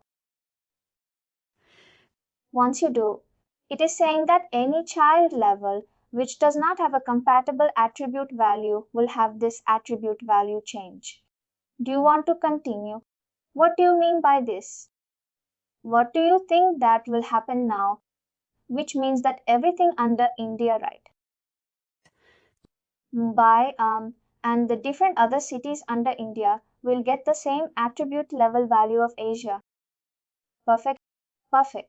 Let's say I'll just cancel this. Unless I will do that in another example. Let's say I will just do yes and I will save it. Let's see if it is updating for Mumbai, Bangalore and Chennai or not. Whereas Asia is updated here. Mumbai, we will see continents. It's updated. It's a details Mumbai, Asia, Bangalore, details Bangalore. It's perfect. Chennai details Chennai, it's Asia. It is done automatically. Now let's say in USA I am attaching New York as I am attaching it wrong.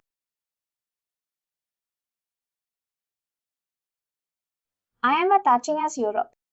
Let's say this is not correct. This is not correct. You agree, right?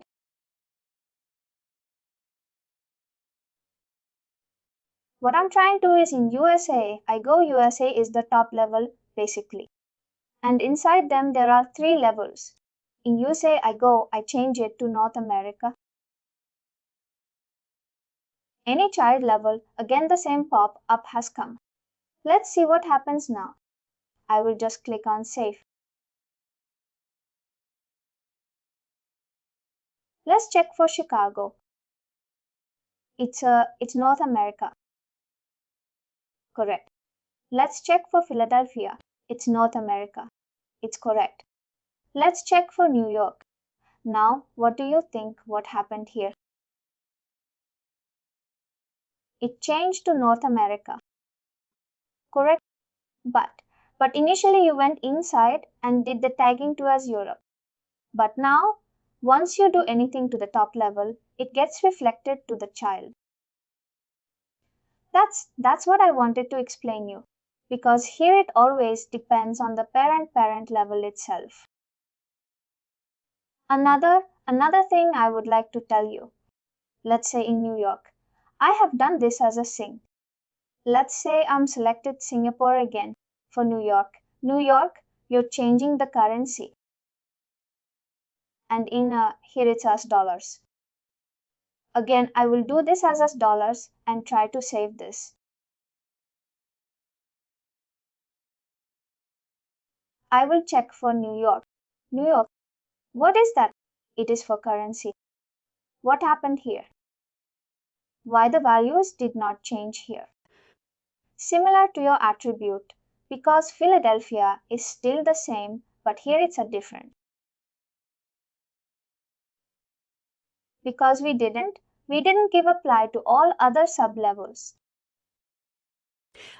It is basically allowing that even inside USA, if there are certain companies that do not want to record their expenses in US dollars, they have that privilege to utilize any other currency. Even the US, correct. That's why it is not mandatory. Eventually, for every level, you have to manually select or in the import template itself.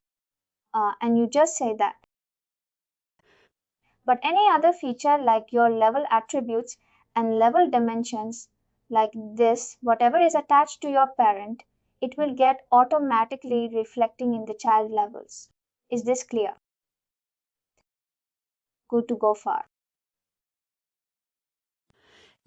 What we have done for is we have looked at this particular hierarchy.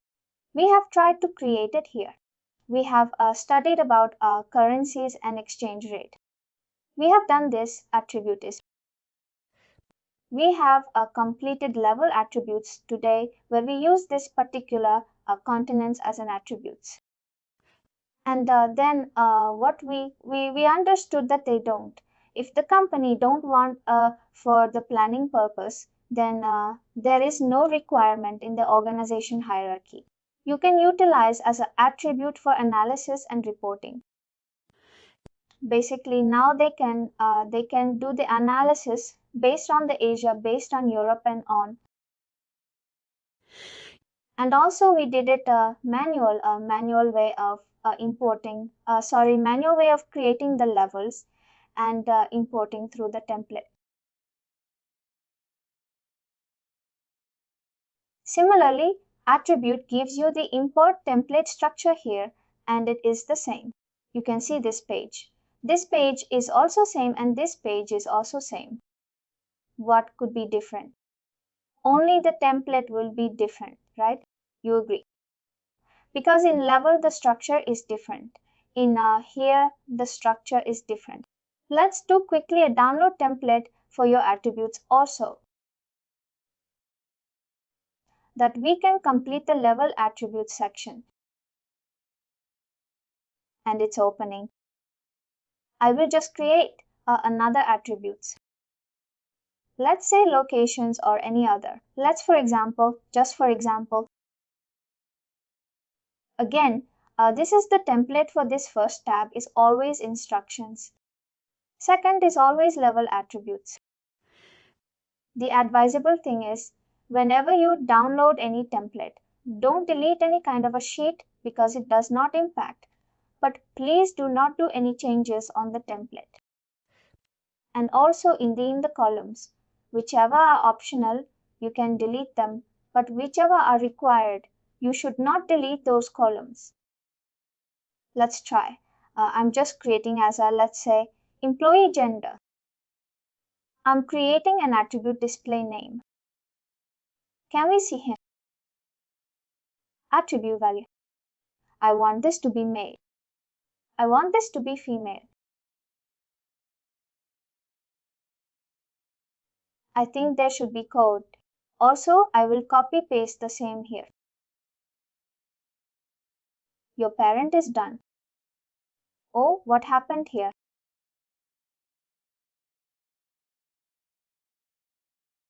Employee gender is your attribute, and inside then we are creating as this. I'm just saving this, though it is not a relevant example. We are just trying to understand how the import structure works for level attributes. It's pretty much the same that it worked for your levels. I will just copy the path. We'll just close this file. I will go in the section. I will just repeat the steps. This is the level attributes page. In the last there is an import template structure. It's by default the update and function. We do not utilize the reload function here because all the values will be deleted. Once you import and select the file, it is reflecting here. And let's click on upload. Let's see if we get any errors or it is completed. We have an error. Let's download the error file and we will quickly fix it.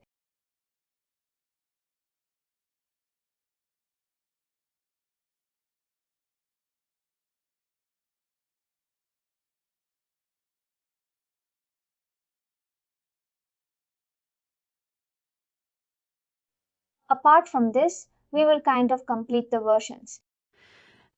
Also, it is a short topic and then we will close for today and the remaining things we will do it tomorrow. Employee gender. The specified display is not recognized. Oh, this is a format. We should not fill this actually.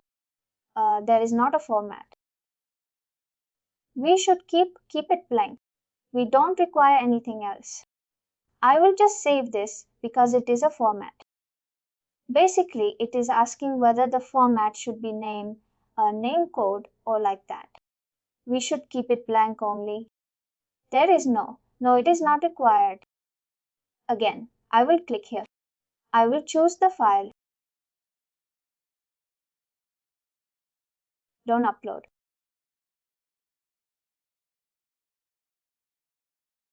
You can see that it is created employee gender, male and female, right? It's automatically created. And if you go on the level page now, you just refresh the page. In that upload portion. Now, where did we write male or female? I will just show you.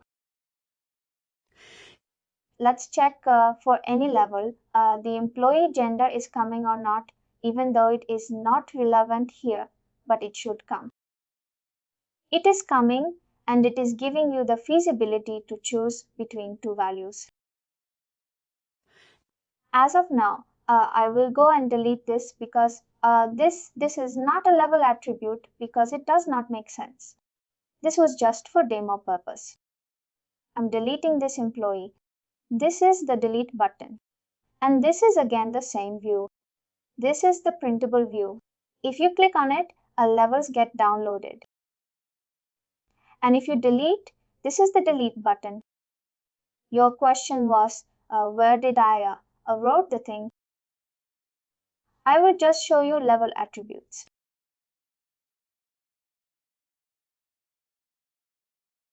Attribute name. What is the attribute name? Employee gender. What is your attribute value name? It's your male and female. A value and attribute value. You need to understand the difference. Got. Here, can you tell me in supervisory organization, what is the attribute and what is the attribute value? Supervisory organization is your attribute. Operations, corporate and others is your attribute value. And in this case, you can see that there is certain rolling up to operations. What are these? These are our operational values of operations. Correct. These are also attribute values. Attributive values of attribute operation. One thing you can notice here, this is a hierarchy that you can create. It is in attributes. You can create hierarchy similar to what you did in levels also. It is possible in attributes also. One classic example is there are certain people who do not plan by, department wise, but they want it for analysis. HR department, IT department, admin department can be categorized here in hierarchical manner also, and then they can be tagged. Basically, everything in adaptive is possible. You just need to understand the company that they are planning at which level and they're doing analysis at which levels. Whatever analysis they want to do, you create it as an attribute. And whatever planning you want them to do, you create as an account and you create them as a level. This kind of a functional understanding is very, very mandatory for all the implementers that are going to work in adaptive planning for good. There is additional thing which I wanted to explain in this is continents. You can see this keep sorted kind of a thing. It's basically if you click here, it is saying that if you click on this and it will be in an alphabetical order kind of a thing. Let's try and save this continents and let's see what happens, the impact. Do you see the changes that has taken place? It's making the sequence wise. Basically in the alphabetical order. That's why this feature is important. The another feature you can see is the level import automatically creates attribute values. This is basically done. Suppose you are doing an integration, you're integrating two sources from Workday Finance. The data is coming into Workday Adaptive Planning. In your Workday Finance, suppose continents. There are another continent coming as South America. There is another continent coming as anything, remaining 2, but in adaptive there are only 4 continents. Alright? If you select this option now and just save this for continents. If you select this option, the one that you have to do. Whenever integration happens, integration usually happens overnight. Suppose some data is being reflecting for South America. Your South America will be automatically created here in adaptive.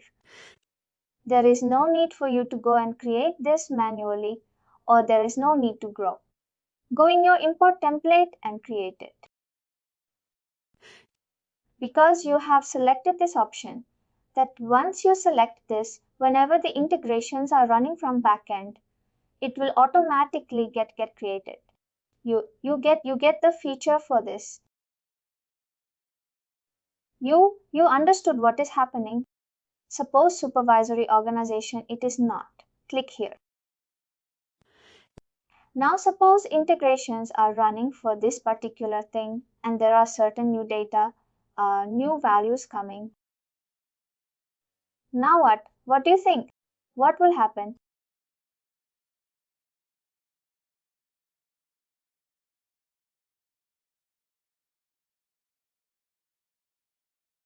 Let's take the example of continents. I have not selecting this. I'm not selecting this. Now today night integrations are running for South America continent. In your Workday Finance, there is data of South America, but in adaptive planning, there is no data for South America to be captured. There is no placeholder. Once the integrations are running overnight, do you think the integrations will be successful or it will fail? It will fail. It will fail and it will show that there is one missing value. What is that one missing value? It is South America. In order to solve that integration issue, you will come here and create South America level. Suppose you don't want this kind of integration issues and you know that there are certain values which can be automatically imported from your integrations. In such cases, it is advisable to click this box. You understood the use case. Level import automatic create attributes. It's always advisable to use that, right? No, it is not. It is not always advisable, but in certain cases where the company is sure that there are 7 continents, that means there are 7 values. Let it be as import automatically. But then there are, sometimes what happens is I will just explain another case to you. What will happen is North America, there is another value in your Excel file. I will just write here. Suppose some people will, there is always data entry issues. Got you got my point now. Now tell me if you click if you have the data like this in the system in your Workday Finance, and if in adaptive there is this only, and if you click on this also, if you click, then what will happen? All these values will be created, which does not make sense. Right? You agree? You need to have that control on the end users also, but sometimes in big organization that control is not there. If that is not, then it will create duplicate values. Unnecessary duplicate values will be created. And in case if you want to export the data and do something, what's also that will be? It will be two. When you know that duplicates are not being created, you could click on this. When you know that duplicates will be there and it will be an active class. You simply don't create, you don't simply click on this. If you don't click, then it will throw out errors. Right. It is because for integration there is a separate team that can handle such kind of issues. It is there. It is their task basically. Like I think then, if that's a it's better not to take it that you don't do. You're sure you want only these levels, and in case there's a typo in the upload, that can be amended. Correct. Correct. Far done. The another feature, another foundation element in adaptive is versions. As we studied yesterday, it is basically like a financial scenario in your model. It can be your actuals, or it can be a budget version. It can be a focus version also, but every version will have the data. It belongs to your account level and your whatever dimension and the time frame. As I said, that this particular significance of this number is the intersection between the account, between the time, between the level, and the version. It is basically always a combination that you need to understand that for each version, this is the significance. And similarly, the template remains the same, only the version changes. This template will remain the same in actual version, also in budget, also in focus also. The account will be here, the time will be here, only the data will be changing. Right? You need to understand that for every particular version, you require the accounts, you require the time, you require the levels also. Then only you will be having certain kind of data in it. A version can be actuals and can be planned. Actual version, as we studied, it is always displayed in green color. And that means that it is the real number. It is basically the historical data. It is actually the actual data. That means that the data, whatever we have done, whatever we have done the sales, whatever we have recorded the expenses, anything and everything that we have already captured in the system, it is actuals. Now, based on those actuals data, we are going to certain kind of budgeting. We are going to do certain kind of a forecasting. We are going to create certain what if analyst. That means these are all budget versions or plan version or forecast version. That's why it's called as a plan version, where you can have the data which belongs to your forecasting or your budgeting. Now, the only difference between actuals and plan is in actuals there is only one actual version, but in plan you can create an n number of versions. That's why in order to tackle the version thing, you can see that in actuals, and these are all actuals, is in green color, and these are all your plan version. Basically, there is a folder type of option given to you, and it gives you to have a good presentation of your budget version. Basically, if your top-down approach is there, your bottom-up approach is there, you can create separate folders, and inside those separate folders, you can create your versions. And yes, here, what we will try to create is we will just try to create a demo practice version, and that we will try to understand how you can create a folder and you can just record the month-wise data, the exp.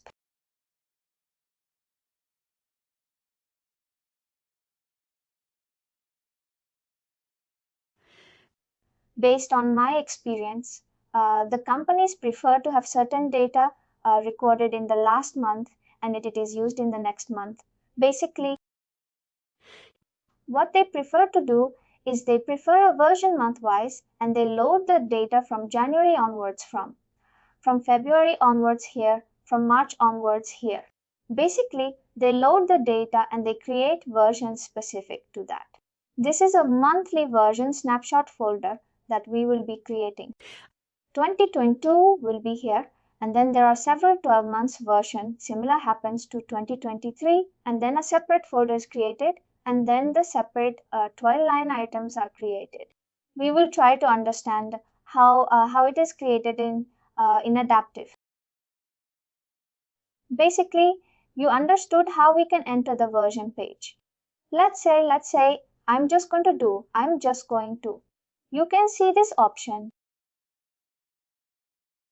Let's study one by one, and we will do this also. Here, there is no import template as such. We only have the manual way of creating version because this is a one-time activity. It does not have multiple things that needs to be done. It is just a one-time activity. Basically, the first is create new actual version. Whenever you get a fresh instance, everything is blank. There is nothing here. If you want to create an actual version, you need to create an actual one. But to be honest, we have already. We will not have another actual version. New journal entry version, it's used for journal entry data only. There is another feature called virtual version, which we will cover later on. Now you can see this. These options are disabled here. This is folder and this is plan. Because you are clicked on actual version, it is disabled. Now just click on top down and the rest is disabled and the other two are visible. Now can you see create new folder and create plan version? I will do create plan folder and it's got created. Here under top down, just discard. I don't want it to be created here actually.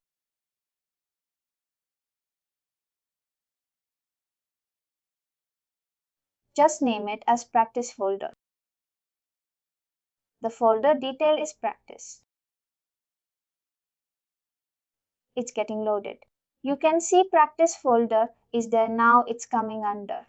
But X analysis, right? It is coming under X analysis.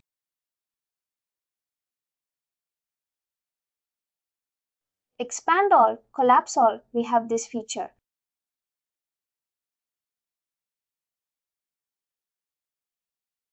I did not notice. This feature is nice.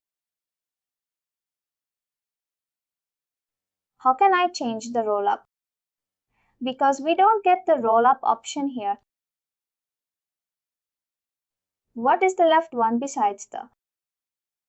No, it's a virtual.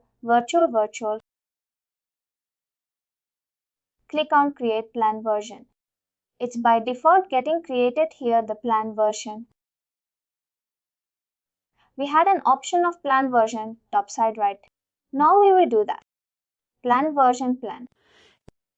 We just created a folder. Basically, now if I created a plan version, let's say I'm going to name this as practice budget 2023 version. I will write this as a budget 23 as a short name.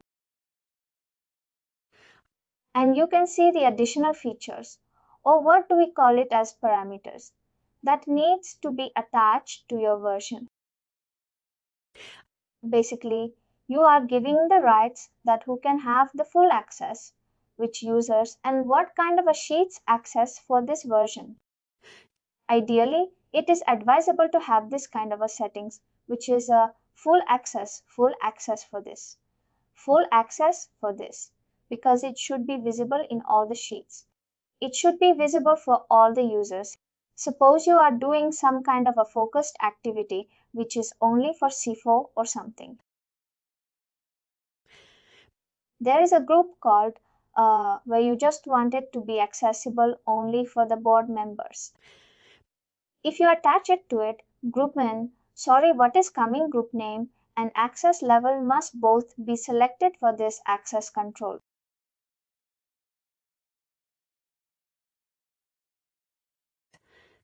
I was saying that if you assign it to a group, then this version that you created just now will only be available to the board members and not for all the users. If you don't select anything here, that means it is visible to all the users, everybody. This is basically like a security thing that you are giving to each version that you create in adaptive with this. Whenever you understand that you want some kind of a security control over a version, then you need to understand that where you need to go and make the changes. At the moment, I will just save it that it reflects correctly under the practice folder that we created. It will take some time. It is created. You created this name practice where you had a day created is there, and you control the access control here where which user should have what kind of an access. Suppose the users you should not give them full access, they should only it should be hidden. Basically, if you do this kind of thing, that means the data is there for them to view, but they cannot do anything. They have some limited access to it. If you do locked means they can view the data, but they cannot change anything in that particular sheet or anything in that particular model. Similarly, all types of functionalities are there. Sometimes what happens? They want the version to be locked, but the nodes should be visible. We will do this when we understand the models. When we try to build a standard sheet, try to build cube sheet, we will understand what are nodes and what are these particular things. That needs to be visible, but ideally it is advisable to keep this full access thing only for all the things. Now, if you just scroll down, you will see certain things which are important when you are building versions. Start of plan is a one thing, end of plan is one thing, and left school limit is one thing. I will just explain you with this example. This is a sheet being sheet in this particular, and this is the working budget. In this, that's the version in this sheet. If you see it is starting from January 2021, correct? Let's try and check for working budget. What are the settings that they have done that you will understand? Let's say working budget is this. Can you see? Startup plan is 1/1/2021. That means you have selected something here which should be the startup plan in your sheet. This is the model that you have built. The first one that you can see is this particular thing, right? If you go and change it to Feb 2021 in this particular thing, let's try to change it to 2 and save it the start of plan, and we will change it later on again. I would just go on this and just refresh the sheet.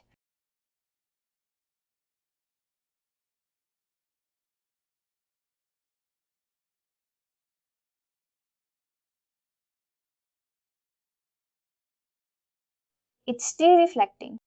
I don't know why, but ideally it is not got it. I got your point because it is. It is stating you that from. For this version, it should be from this particular year. Basically, I think this version is locked. Maybe I don't know.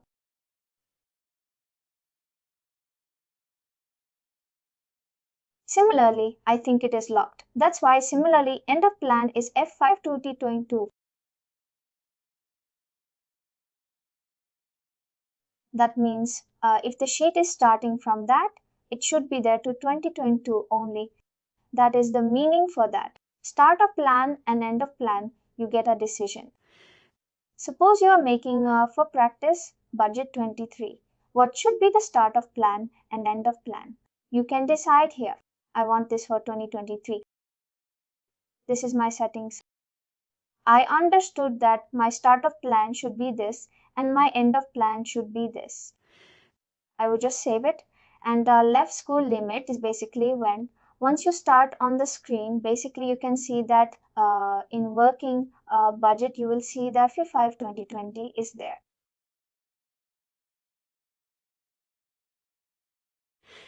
That's why you are getting this column at the start, that this is the data that is reflecting from. Basically, it gives you the idea of what happened last year in the last year. And then you can plan it accordingly for this version. Every version will have these settings, which you will have to make sure you do it. Now, one settings you can see. If you scroll right from up to bottom, you can see this is highlighted in bold. Can you notice? This is highlighted in bold. That is because it is by default create as this default version.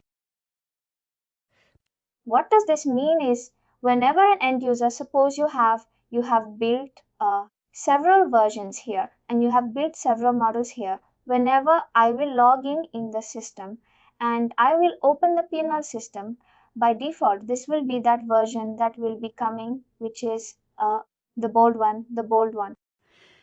Anything and everything that you will open the end user, he will directly jump in. This version got it. That's the meaning of the version default. Usually, this is a good feature to give because you know sometimes what happens if there is end users. They are not highly educated enough, or to know to what kind of level or they will be. They will be getting confused of what is level, what is version, because they don't have all of the people will not have the understanding of adaptive planning. Only thing they will know is this is our Excel file and I just have to come and enter the data. They will forget to check on Mumbai. They will forget to check on the version. They will directly come and enter the data. What happens is, suppose I am the user for Mumbai, I am the user for Mumbai. For me, only Mumbai is visible and the budget version is visible by default. These things are not visible for me. What will happen? This sheet will automatically pop up for me and I will just go and enter the data. That's it. They don't have to do anything. That's why this default functionality is very beautiful and it should be used. The second is audit trail. Basically, it will have every information tracked for you and record whatever changes you made in the data. And that is how you can utilize if you delete a version by mistake. You can tell the Workday that we have enabled the audit trial for that, and you can give us the recovery thing. That is how you utilize those options. Now the last thing is actuals overlay. You can see overlay includes a version for overlay. What I'm trying to say is in any sheet, you will plan from January some year or something. But for that planning, you require the actual data also. Correct? Correct, correct. The actual data should be reflecting here in the sheet. It should be reflecting in green. Correct which version we were there. let's say working budget. That is the reason why we have to select actuals overlay, because you need that previous data coming from somewhere here from the actual version, and it is reflecting in green. If I just enable the month also here for 520, let me see if it changes and we get the data in green if it is done for this.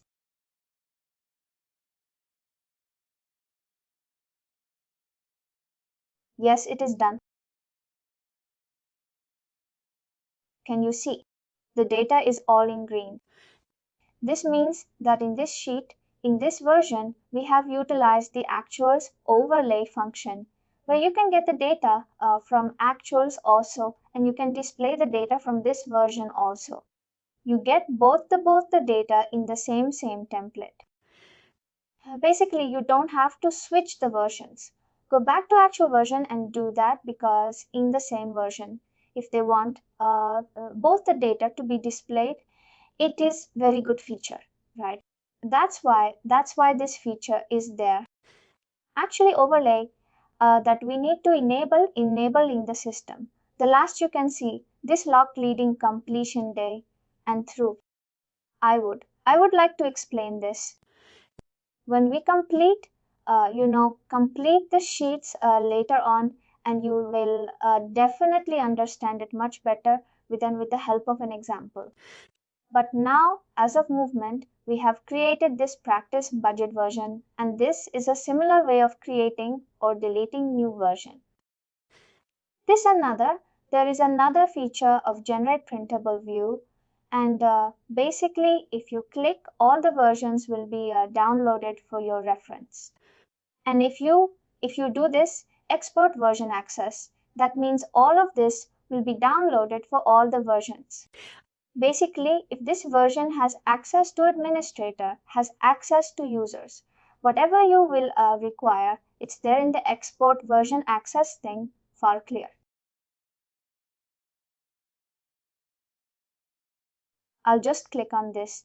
This is how we've completed the first exercise of levels. Now it's in this hierarchy. The second exercise we did was about your level attributes, where we did this particular thing, and then we attached the continent to it.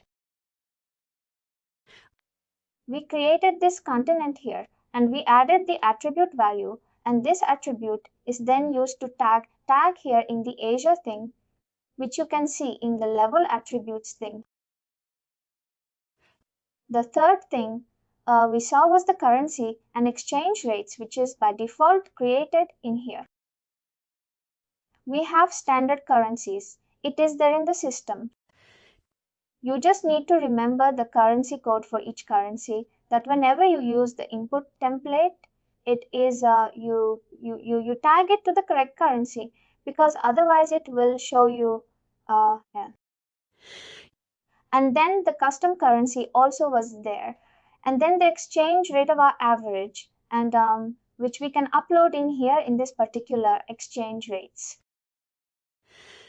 The final thing was our version, where we created a practice version, and we understood how we can control the access and how we can control the data that can be visible.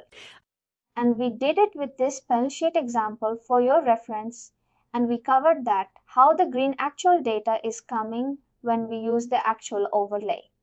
And this is the data that is coming in red black, which means that it is a data belonging to working budget. Working budget. In today's session, we are going to do accounts, dimension, and the other two types of attributes.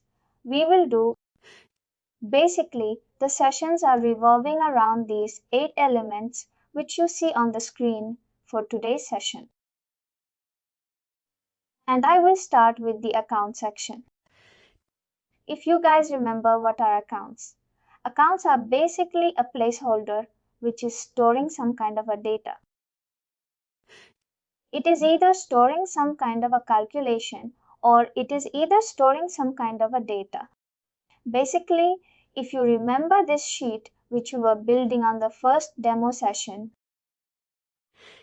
We agreed that all the things highlighted in pink color here are nothing but your account structure. These are all accounts. When you talk about 100, what is the significance of this? It means that it is the number of products purchased in that particular time frame. Correct. You can see in Excel file, you can either enter the data or you can either write a formula like this.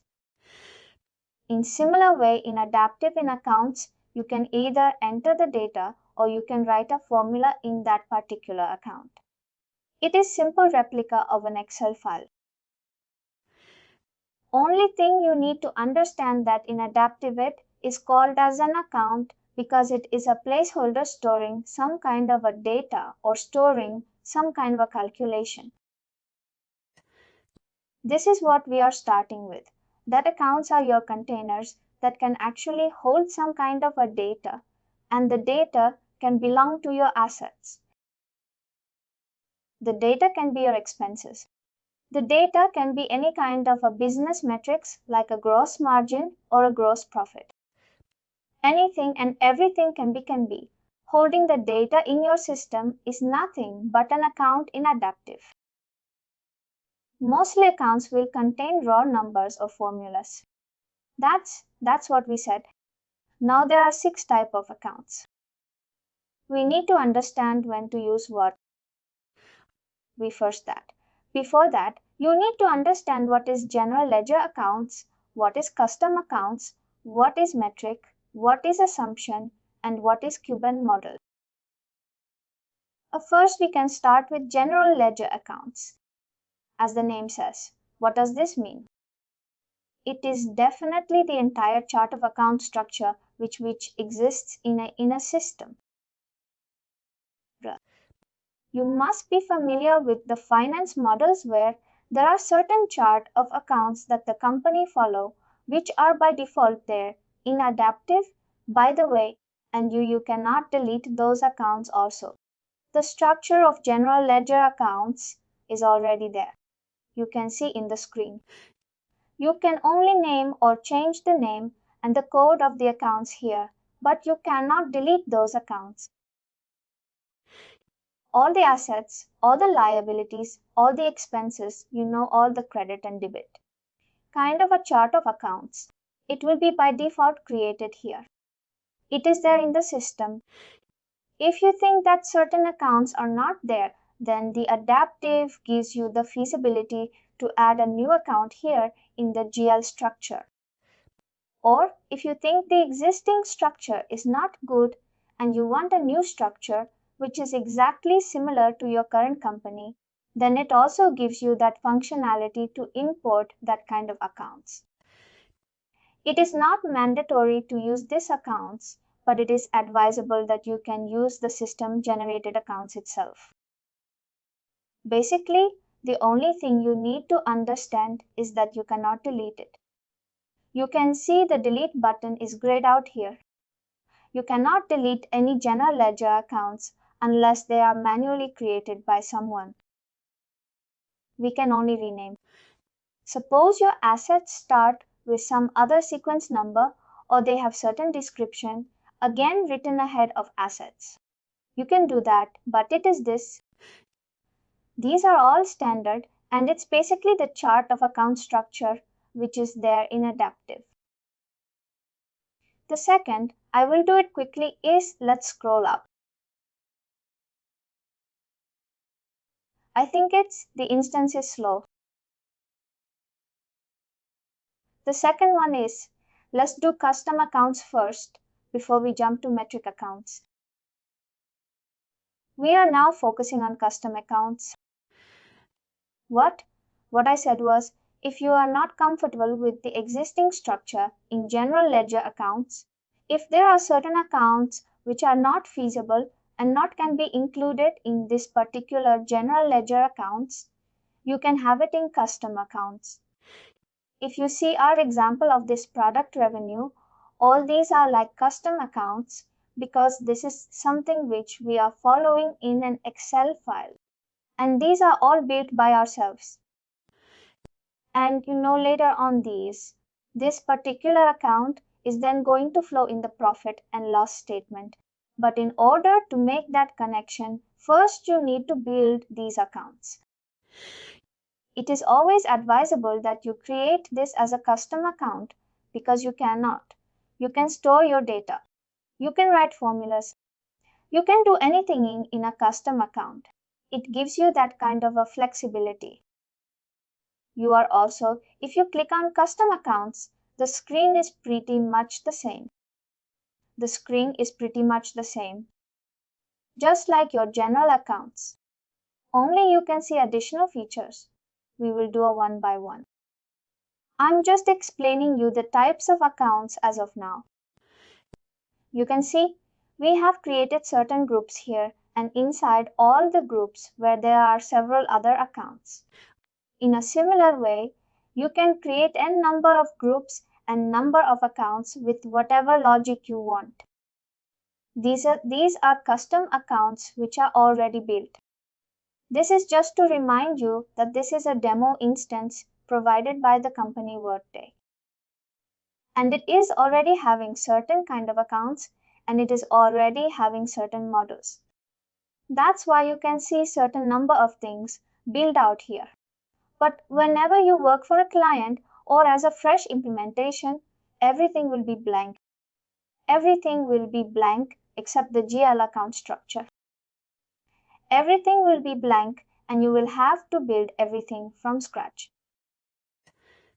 Right now, this is a demo instance, and that's why we can see already built accounts are there and already built models will also be there. The third one is your metric accounts. If you guys are familiar with the percentage account, which we call in finance, some it is called as financial ratios. Whatever gross margin percentage, EBITDA percentage, net income percentage, whatever accounts related to percentages are created here. I will explain to you why it is done here and why it is not done in a customer account, because this is the most frequent interview question that is asked. If you are going to apply for a Workday Adaptive Training, that why percentages accounts are preferred to be as a metric accounts and why it is not preferred as a GL or a customer account. We would cover this today in this session.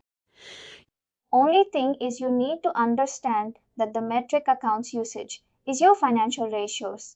Your custom accounts, you say just anything and everything that can be customized according to the client purpose, and your GL accounts, the general ledger accounts, your chart of accounts, which belongs to your balance sheet.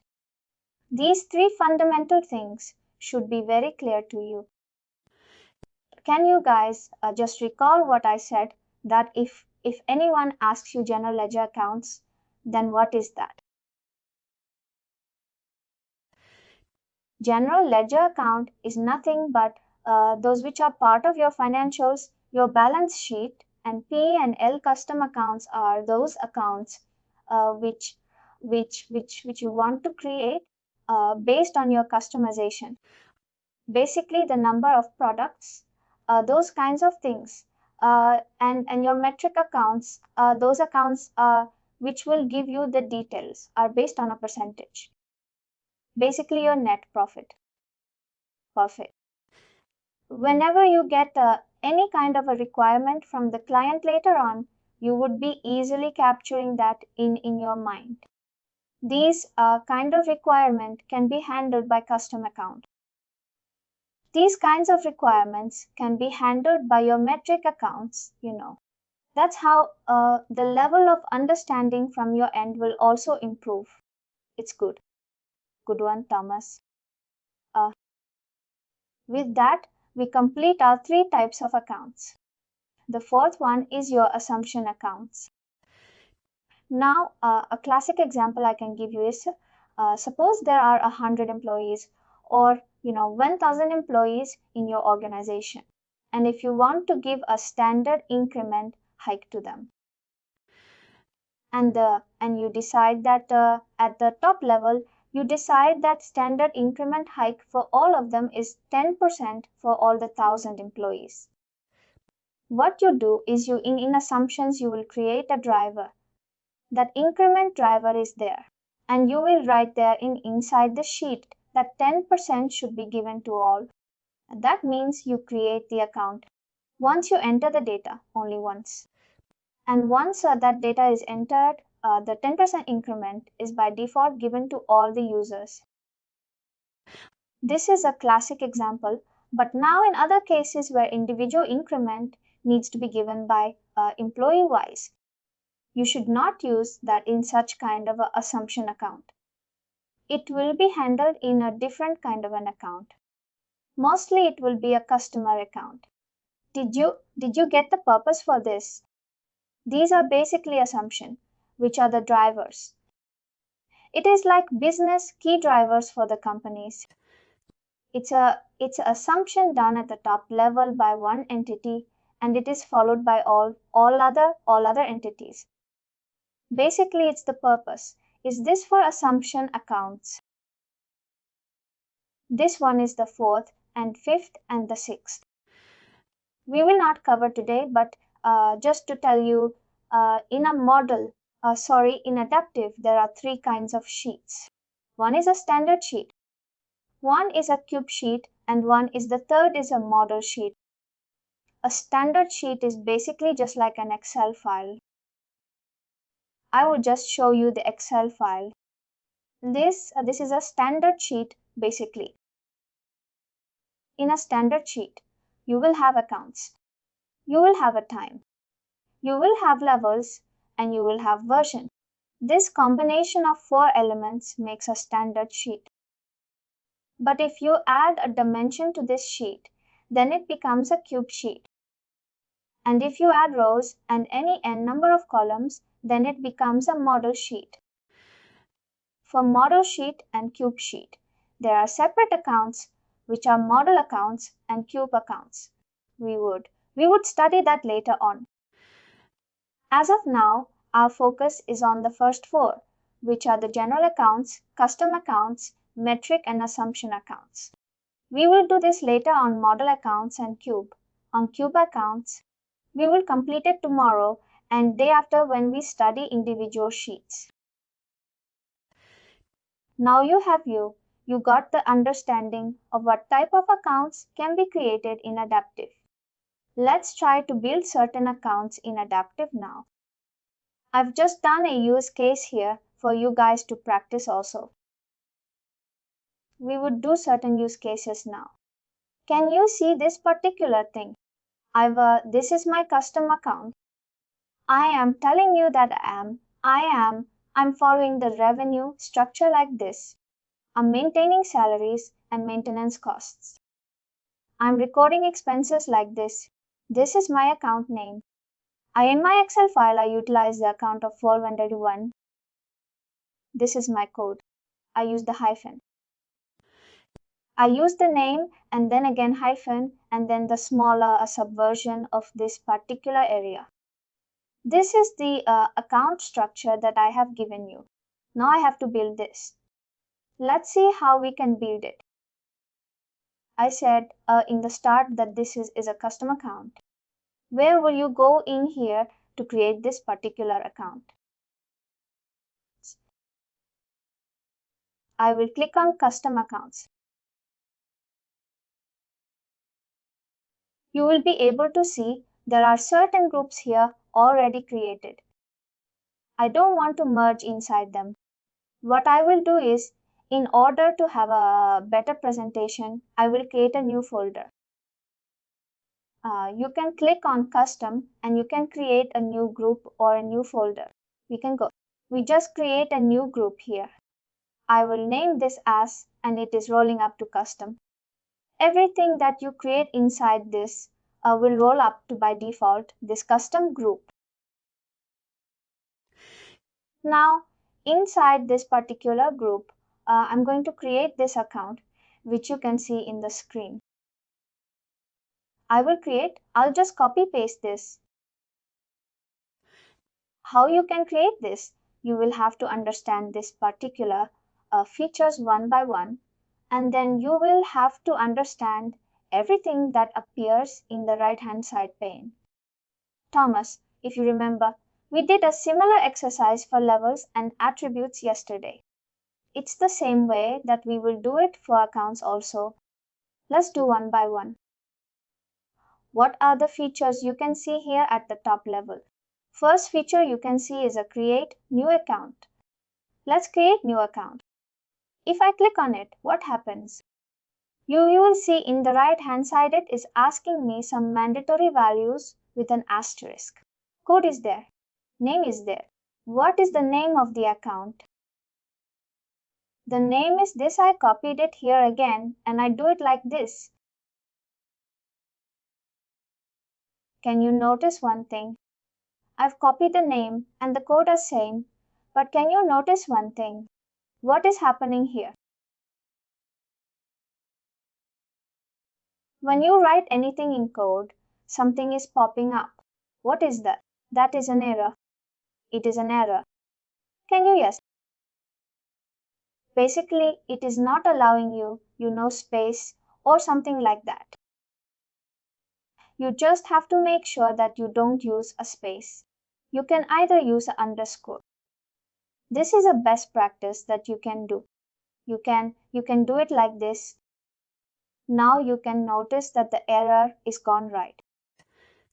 Either you can use underscore in a code or you can just simply tag it as it's simple, because there is no account code which is going again to have in the same code, right? There are sequence wise numbers. You can follow this particular approach while writing the name and the code of the account. If there is a short name, you can give a short name also, like this. It's not mandatory. We change. Then the thing is your roles up to. You can change the role up to, but as of now, I want to create this under description. You can write anything that this account is going to use. This account is a placeholder. It's just for our reference. You can write anything is placeholder for recording. Hardware, revenue, that's it. You can write anything in the description. It is not mandatory again. Now these type. You need to understand which particular accounts you can do as a periodic and which particular you can do as a cumulative. What is the difference between a cumulative and periodic? It's basically the settings that is provided to an account. Mostly when you are, for example, of an head count, you want the current head count to be there. It's like it basically cumulates the number and gives you the current which is there in the system. And for periodic, it is basically the net for the period. Basically, it sums it up. It is used for, it is not doing a cumulative thing. It is just a periodic thing. You need to understand when to use periodic and when particular you can use cumulative. When we do a standard sheet exercise tomorrow, we will cover this in detail. That which accounts can be utilized as a periodic and which accounts can be utilized as a cumulative. But you need to understand where is the setting existing. It is existing in the accounts pane at the right hand side. As of now, I'm keeping it default, which is periodic. I do not change it link. I will cover it later on because this is the third type of account. It's basically linking one account to your another account. Basically, when you create a driver-based model, you will mostly use this as a type. Now time and a level dimension. By default, this is sum. We would do this in detail, also not explain you. What are the drop downs that appear? You can either sum all the values. You can do average or you can do weighted average. And similarly for level is the same. One is non-black and one is weighted. It's basically the same feature that is there in your time rollup and your dimension roll-up act as overlay. We covered yesterday that in this particular account, if you do actual overlay, that means the data existing in this account in the previous year will also be reflected in the models. We will see this in detail because as of now, it's not required. What we require is in the data type. In the data type, you can see that by default, the account time stratum is month. Why this is coming? Because in this tenant, by default, the planning should be by month. It has been decided. Where it is going to be decided in the time structure. It is decided that the instance is going to be monthly based planning. Everything and anything that you create will be by month. Whenever you see in any sheet, you will see January, February, March. Like this, you will not be able to see week-wise data. You will not be able to see year-wise data because the by default time stratum is month. The second feature here in the data type is display as a number. If this account is a number, you create as a number. If this account is a currency, you will create this as a currency. If this is a person, you will create this as a person. In our example, when we did a product revenue, can you tell me if you did the data setting that can be correct for this? If this is the account number of product purchase, what should be the data type for this? It should be number. It should be currency or it should be percentage. Perfect. And now can you tell me for this what should be it should be currency. What should be the number of products sold? What should be the data type for this? Number. Perfect. Perfect. You understand that based on the requirement, Adaptive gives you the functionality to eat directly. Tag that this is number, this is currency, and then this is percentage. If you create percentages account here, you will select percentage in the data type. It's simple. It's the display. As of now, I'm creating this as a currency because this is a revenue. I'm recording the revenue here. It's going to be a currency, not a number. Now the default formula this section is if it is blank, then it is an input account. If there is something written here, that means it's a calculated account. We will cover it. Decimal places. Suppose sometimes the currency wants to be recorded in 2 decimals or 3 decimals or even 4 decimals. You can get the functionality to change here. I will just save this to show you that how it has got saved here. You created a folder here. And then you created one account inside this. Inside that you created here, and then all of this parameters you wrote, and whatever was mandatory you selected here. Similarly, one by one you can create all these accounts, and based on the parameters required for that particular account, you will have to select it. There are additional parameters. Basically, there is exchange rate, and you can see additional. As per my experience, I can definitely tell you that only 2 types of exchange rates are preferred by companies. If there is only accounts which is directly flowing for the balance sheet, you use this, And if it is anything and everything apart from that, you use this monthly average. By default, Adaptive is giving you this monthly average that you do not change it or you do not enter by mystically anything. This is another thing. I will explain this once we do the sheets and the formula. And I will explain this data privacy in the sheets itself because it is basically giving the control in the accounts. For example, if I go in our level structure,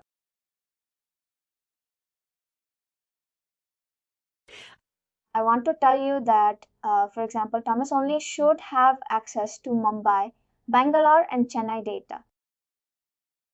And Rini should only have access to New York, Philadelphia, and Chicago data. Rini will say that my data should not be visible to Thomas, and Thomas will say that my data should not be visible to this. If that is the implications, you know the one data cannot be addressed by another person in another data. That's where these kinds of data privacy settings exist. If it is private, that means it is private. If it is public at all levels, that means all the levels can see the data, all the levels. If this account is public at all levels, that means everyone can see that particular level. And one is the second level, which is a top level only. That means at CFN level, it is only visible and not at the other levels. I was talking about this level. It's not. It will not be applicable and visible on these levels. It will be only visible for this. Basically, in order to address the formulas, you can restrict the accounts here, the privacy. I mean, the last one is this is by default sheet. Yes and yes, it's standard. And again, we have this feature which is similar to level attributes, which we did today. If you want to tag certain account as a something, you need an external hierarchy to this particular account. You can do that also. For example, this is a revenue account and you can tag it to revenue. If you create an expense account here, you can tag it to expense. Let's create one expense account. And then I will explain you the attribute stuff, how it is created that we can cover both accounts and account attributes in the same page. As of now, it's for you guys, the manual way of creating, because we will later on learn how we can import the data. Sorry, import the account structure in a better way, because right now we are creating it as a manual. It is taking time, but it is very important to learn the manual way also. Let's create another account, and now I will create one expense account. In accounts, I will go here.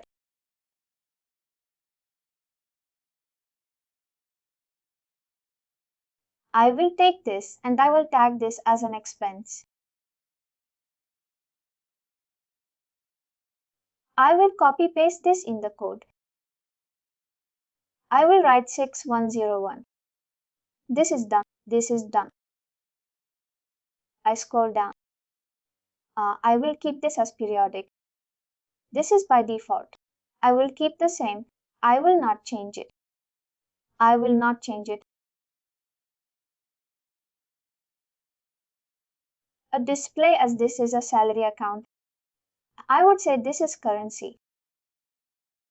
This is we don't want a formula. We just want this as an input file. And we do decimals as 2. I will just save it now because by default. Can you see we have created 2 accounts in this structure? Now what I want is I want this account to be tagged to some attribute. And that attribute should be income, or expense. This is account, right? In order to create an attribute to this, where will you go? You will go in an account attribute page. Where is the account attributes? You will just go to modeling again. Can you see this account attributes the 5th one, which is there in the page. You go inside account attributes.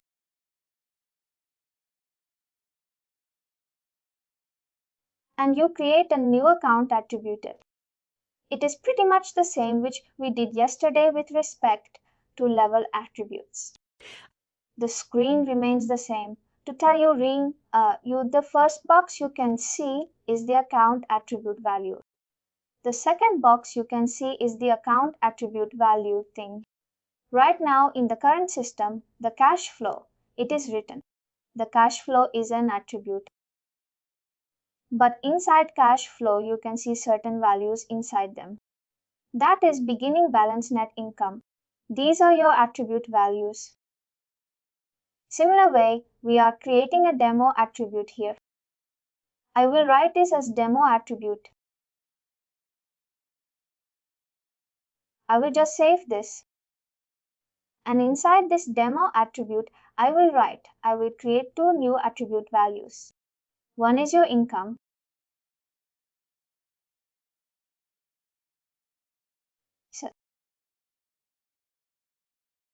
And the second is your expense. It's a simple way. You just click on the demo attribute. You click on the second box which is saying that new account attribute value. And then it asks you for code and name. Here you write expense. You save it. Now, once you have created this demo attribute, it is there in the system that you can do the one-to-one tagging. Now where you can do the tagging, you can do tagging here in the account attribute section. It is pretty much the same which we did for levels. You can see this account attribute section is there. We can see cash flow gap, P&L and IFRS, but you cannot see the one which you created right now, right? Because you did not refresh the page. Let's refresh the page. Now accounts we created. This is the first account we created. Now this account should be tagged to income. Let's see in account attributes. Do we see demo attribute now? Inside demo attribute, you will just select as income. And this particular expense account will be tagged as an income. This particular account will be tagged as an income. You just save it. And the same goes with your salaries and wages. This belongs to your expense category. This is tagged to your expense. We were there, salaries. We are tagging it to expense. Let's save it. It's safe. You can see the spelling mistake is there in demo attribute. You can just go here. You can just edit the name spelling mistake, whatever it is, and it will automatically be updated here. And the screen is just refresh it. You will see the changes done here. There is no need to come here and change the spelling. You just have to do it in the main page, which is the attribute section. It is a very good for if people following your certain account structure, they want a separate hierarchy, but only for a reporting purpose, then this attribute thing is good. Basically, if they want only, for example, in this particular gap, let's say they want the analysis to be done, which account is revenue, which account is a COG. There would be 100 accounts tagged to revenue and 50 accounts that will be talked back to COGS.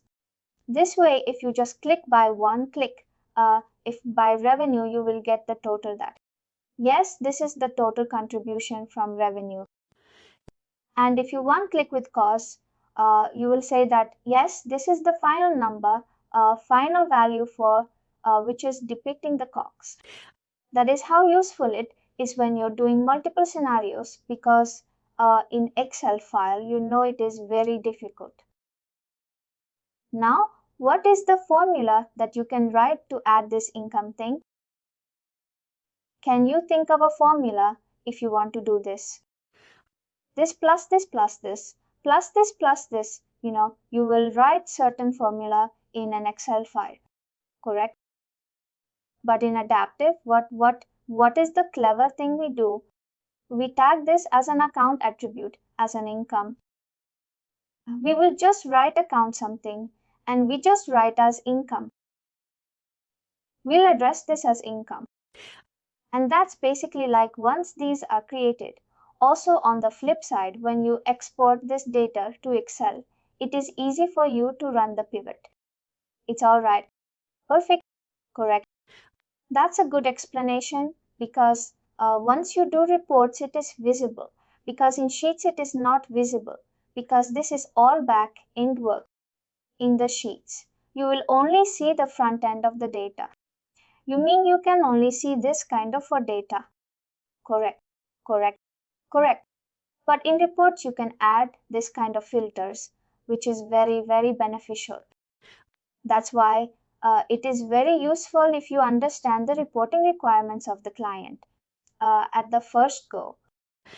If later on they come and say that I wanted to do this kind of analysis of income and expense, and it becomes a very tedious task for you to make that change, it is really advisable to understand.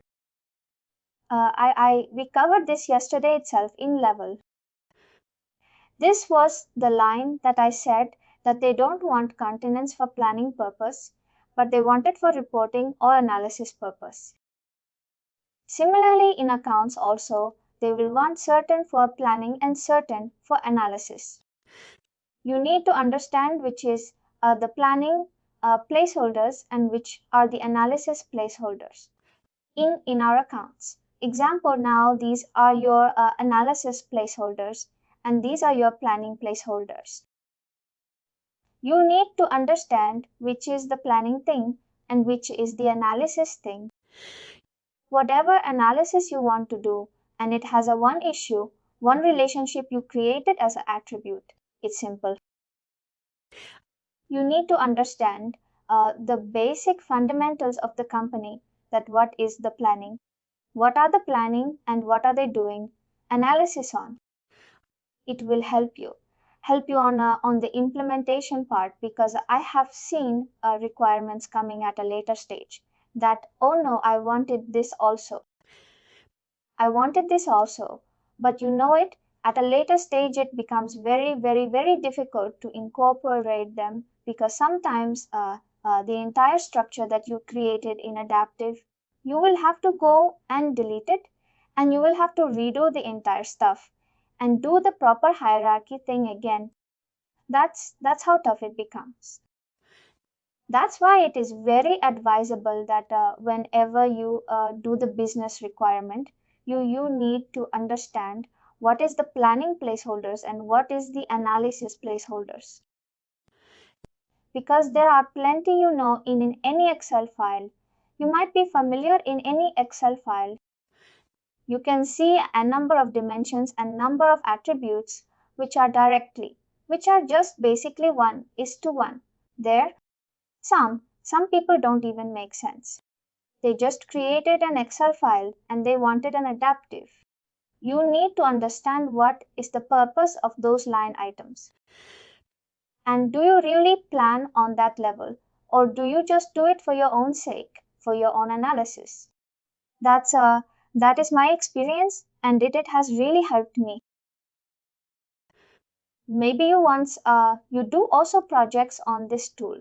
Even this experience can be helpful for you. We did accounts and we did accounts attributes. Now let's try to understand that how we can do this in an automatic way, basically through an import template. Now we went there and created one by one. We don't want to follow that approach. I want a direct method. How we can do it? Similarly, we did this yesterday for levels. Now we will do it for accounts. Green, if you can see at the top level, in the last you can see which is called as import structure. If you click on it, you will see that import account structure is there. Once you click on import account structure, you can see it is either asking you to update or append the existing structure or reload the entire structure. As I mentioned in yesterday's call, whether it be levels, attributes, dimensions, or accounts, you should never utilize this kind of feature, which is reload entire structure. What does this mean is you are creating a template. You are importing a template by selecting this. And this means that all the existing things will be deleted from the system. For example, if the instance If the tenant is blank, it is. But if the tenant is not blank, if there are certain accounts here and you are using this as an option, all the accounts will get deleted and whatever there is there in your template, only those accounts will reflect here. That's why never use this fee functionality unless until it is clearly mentioned by the client that we don't want all the accounts delete everything. Use this. Please keep this in mind. This is also an interview question, and this is a course adaptive course question that you should not never use this. And in which scenario you should use this? Usually by default it is update and append. That means you either update the accounts which are there in the system or you either append, which means create new accounts in the system. What I want to do in this exercise is I want to create this set of accounts, or maybe I want to create all these accounts that we are there. We have in the case study here. What I'll do, I will download the template here. Can you see the download template option? I will just click on download template. One Excel file will be downloaded. You will have to go through that Excel file and try to understand where to put what. We will do just that. Yesterday we did this exercise for levels and now we are doing it for accounts. Thomas will be very familiar with it. But Rini, if you have any questions, please don't hesitate to ask.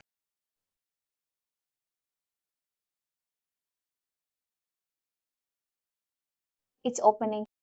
Let it open. Whenever you download any kind of a template from the instance or any, it is advisable that you should not delete any sheet. You can see there are two tabs here. You should not delete anything, and in accounts or in levels there are certain columns. You should not delete the required columns. There are certain optional columns which you can delete, but it is advisable to keep as it is, where you can understand which columns are mandatory, which columns are optional. You can see this instructions page. You just read through it. You will see the template column for a column here, and all the columns are listed here. And what needs to be entered in every column and what is required, what is optional. You can see in this column. What is required, what is not required. You can definitely come here and based on that you will have to enter it here. What happens if you keep the blank, like suppose the name you name column, you kept it as blank but it is a mandatory column. That means you will get an error on this particular template because you did not enter all the values which are mandatory to be entered. That's why everything you need to cross check which are the mandatory columns. Let's try to create these accounts. What I will do is I will just copy paste this. We created revenue. Let's create all of these accounts. I just copy pasted dirt. And I will just copy paste stuff. We have the name. I think we created 611. Rolls up to where it is going to roll up to. We have created a group.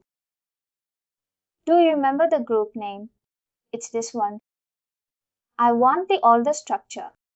Whatever. What is the task now? We are importing all these accounts inside this particular folder. Now we have only 2 accounts, but we want all of them to be reflecting. I would copy paste the group name here. I would copy paste it here. In rolls up to in the B column, I will write it here. It's done for all. Now C column. Let's see whether C column is mandatory. Where there is C, it's required, if not group. If it is required, you must either write cumulative, periodic or link. As of now, I will just copy this. I want it to be periodic. I will do periodic. Short name. I don't want anything. Code I want. What? What is the code that I want? I want this to be the code.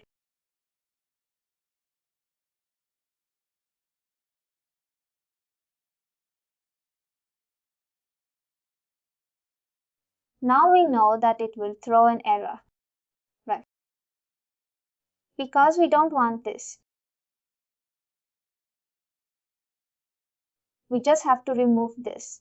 I will just do it manually. Can you, use this find and replace option here? We can do that. But the problem is you will not have an exact match here because the names are very different. That's why you will have to use the additional. Like instead of hyphen. No, like we can put an underscore. I mean, that's a little more. No. We can do that.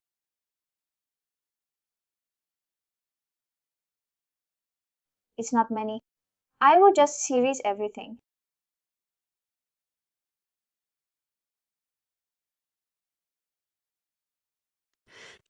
But this is just a one-time activity that a person needs to be conducting when they are importing account structure or importing level structure. They don't have to do this manually. It saves a lot of time because you can directly copy paste from the client's Excel file, just like I did it here. You just copy paste all the things and it's just then just this kind of cleaning that you need to perform and it's good to go to import. We have done this. Let's see time rollup is mandatory or not. It's optional. Time rollup is optional. This is mandatory. But as of now, we don't require. Land by, plan by, and access by is only for cumulative accounts.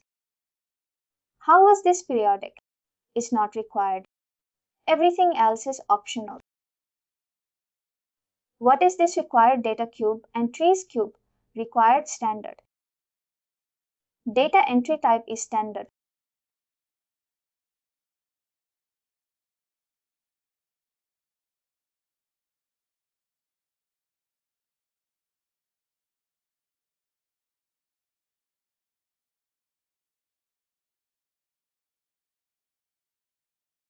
I just started standard.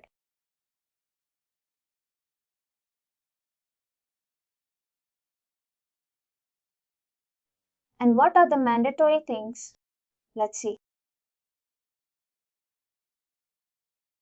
Required linked account.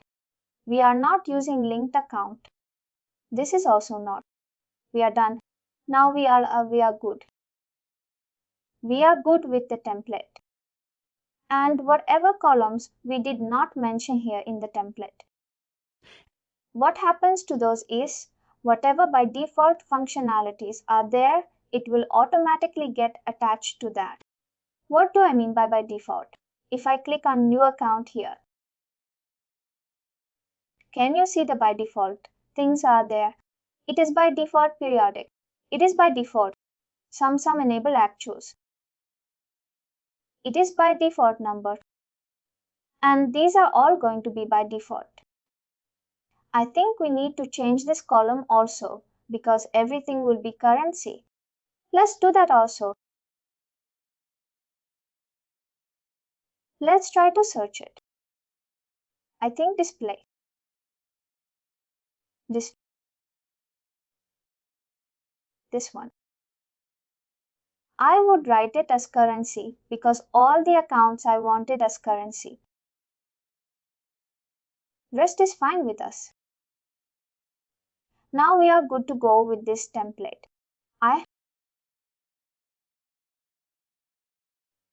Copy pasted this path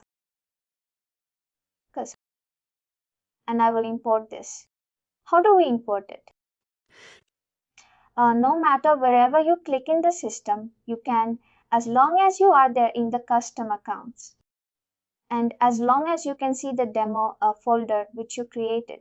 All you need to do is use the last option. Click on the first, which is import account structure. By default, it is saying update and append. Yes, we are using this option. Now we have to choose the file. We have copy pasted the path. The custom account Excel file is selected here and we upload it.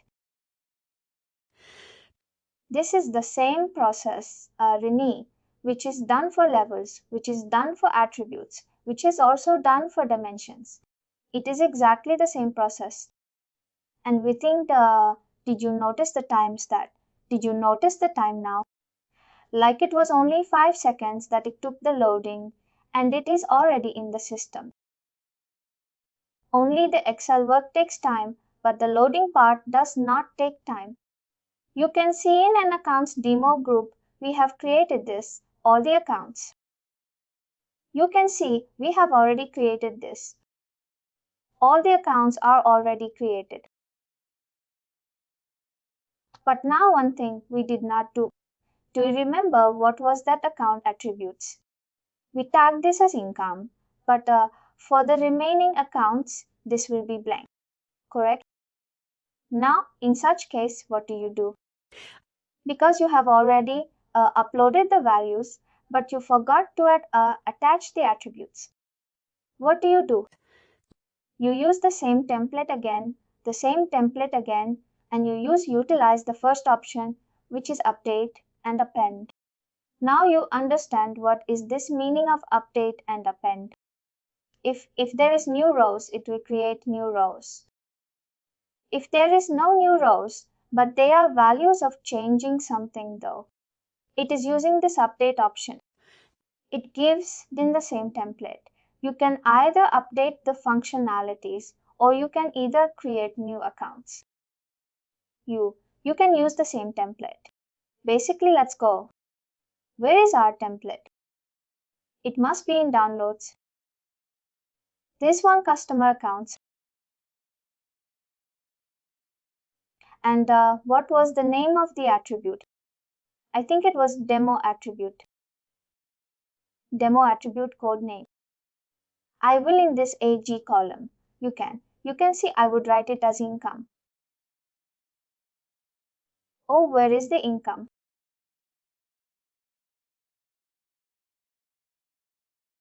Till. Here we have the income. It's still correct income. I would do till 11.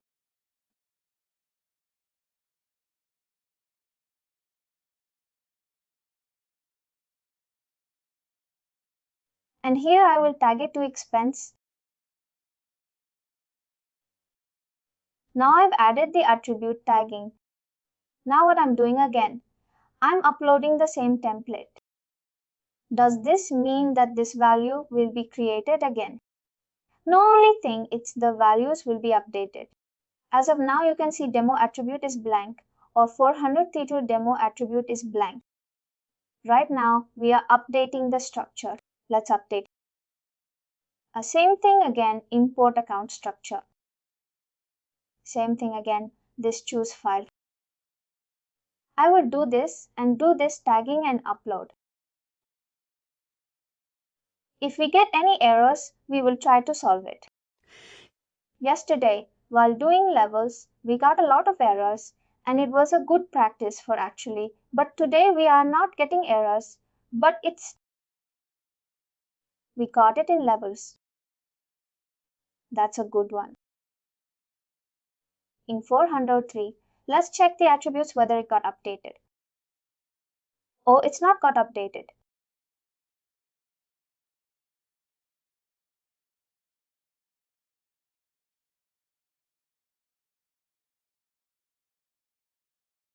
I don't know why we just refreshed the page once more. Maybe I will have to write in the code. Let's check. We did not get an error, but our desired output was not there. Let's go again. We will try to do this exercise.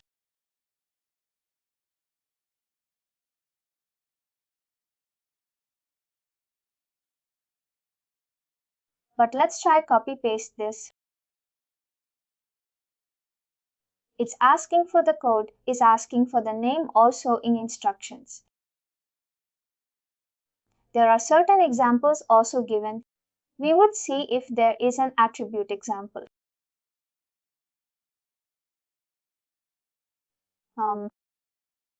You can see this reporting name, reporting code. You have to attach both the name and code in accounts. This was the missing element. Let's try to upload it now. Basically, whatever I'm doing, you will just have to do the same exercise. When you get a chance, once our sessions are completed, and when you get a chance on the tenant, because as of now, only I am the person who is doing that. It's very quick, but whenever you do it, it will be very slow comparatively. And it will take time for you also to get hands-on the system.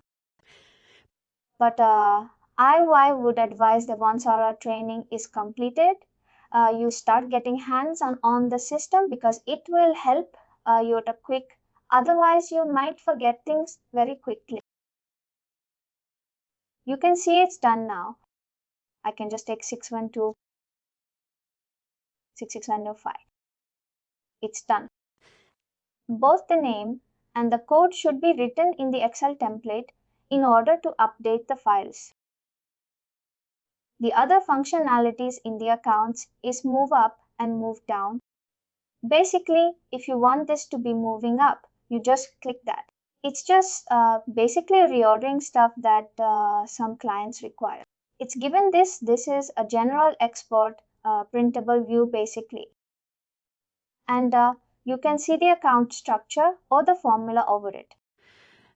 Basically, whatever formulas you have written, it will be generated or the account structure.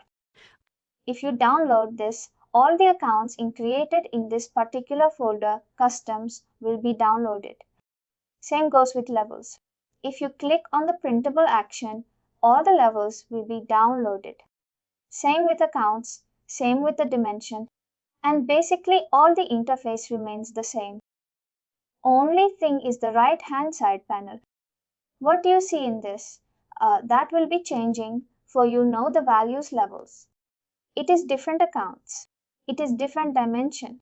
It will be different. Now this feature, I want to explain which is the default formula thing. I would do that if I want to create a new account here. Let's say expense demo.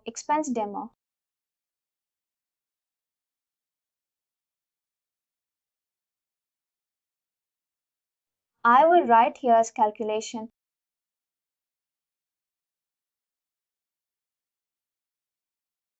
This is currency. And I will open this formula assistant. What I'm trying to do is I'm trying to write a formula here. You can see there is a formula return here, right? It is calculating. This is a calculated account. This is an input account because there is no formula here. You're inputting here. You're inputting here and you're calculating here. This is a calculated account and this is an input account. For example, I'm going to write a quick formula for you. Don't worry. We will cover the formula section later on, but as of now, I'm just explaining you what is this formula bar that you can see. I'm just going to add certain expenses accounts here. I will add this. I'm double clicking it. I'm just writing a formula. This is the formula for this. What is the difference between this formula and the one you see here? Can you see? Can you notice? It is addressing this cell value here. It is saying B7 into B8. You don't understand what is B7 unless and until you do. Go and do this and then you write what is B7 and what is B8. But here in the formula itself, you understand that they have added three accounts. One is 5601, One is 5602 and one is 5603.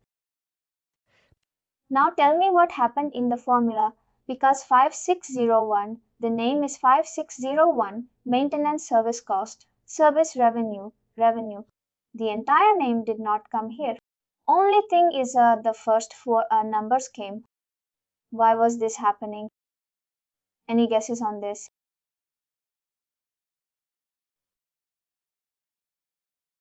It's a simple thing. I will explain you. I will just write. I don't know why it did not happen. It's not allowing me to write a formula here in this version. I think because those version is locked, but let's save this account. I will write the formula later on. What it is, what it was doing in the formula. You can see this code. You can see this. You can see this name and you can see this code. Now look at these three accounts. 601, 6025, 603. This is the name. This is the entire name of the account. And this is only the code. In the formula this column is address and not this one. That's why this code is very important. Now you understood. Whenever you create one code and you are doing this space, like maintenance, like I just write this, you get this error. Why is this error coming? Because it is having a space here. Why this? Why it is not allowing? Because in adaptive we use this code in the formula section to address in Excel file. We use cell by cell, but in adaptive we use this code. This is known as account code. In the formula section, this is the thing that is going to matter. This is the thing that is not going to matter. You getting my point? I'll just cancel this because I don't want to do any changes. It is always advisable to have a shorter code and you can have a longer name here because it is in the front end you can display this, but in the formulas you have to use the code. That's the only difference of account name and account code. That's how you utilize it. And that's how this particular formula functionality is used in the custom account space. We will do this in detail when we do the formula section. But now I just wanted to explain you how you write a formula and how you can select the accounts and account name. For its good. We were here, we did accounts. We created the sample accounts and we did the import template also. There was one thing I wanted to address was your metric accounts was just calculated accounts. I was thinking, should we do this today or when we do the standard sheet actually is the. Basically, it is like how the roll-up thing works in adaptive. Let's try with this example suppose. Let's say we have account 1, we have account 2, we have account 3.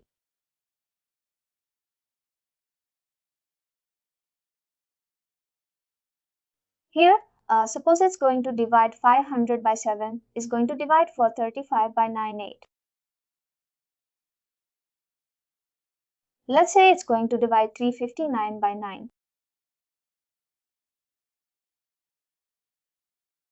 Let's do your maybe 7, 8, 9.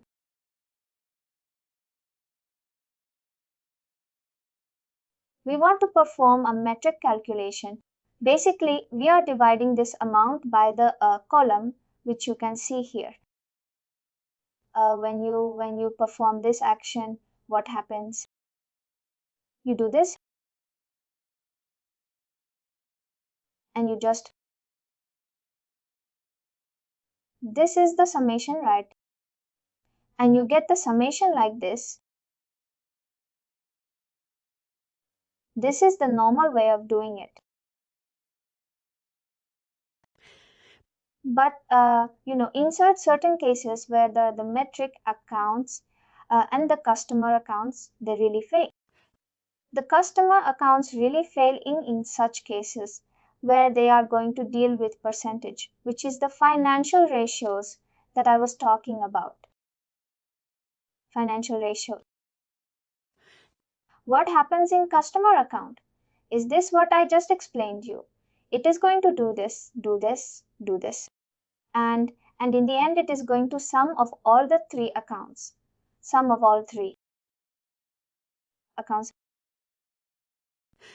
But in metric accounts, what happens is they first take the summation of the accounts, the first column, then they do the summation of this particular, basically the denominator, and then they divide it. Maybe the answers here can be same, but it's not same. Do you see the difference? It's not same.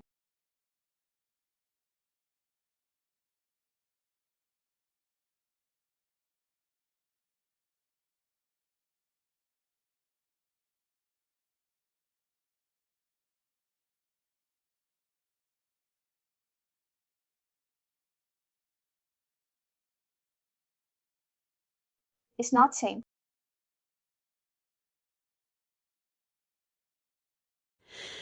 Because that is how I explain in my interviews also, that it does not take the correct summation and it does not take the roll up thing into consideration.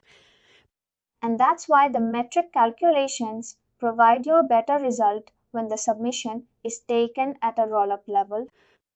What happens, in levels also? Suppose if you talk about EBITD percentage for Mumbai, if you talk about Bangalore, if you talk for a bit of a Chennai, and then if you talk about a bit of a for India, the calculations will be very, very wrong.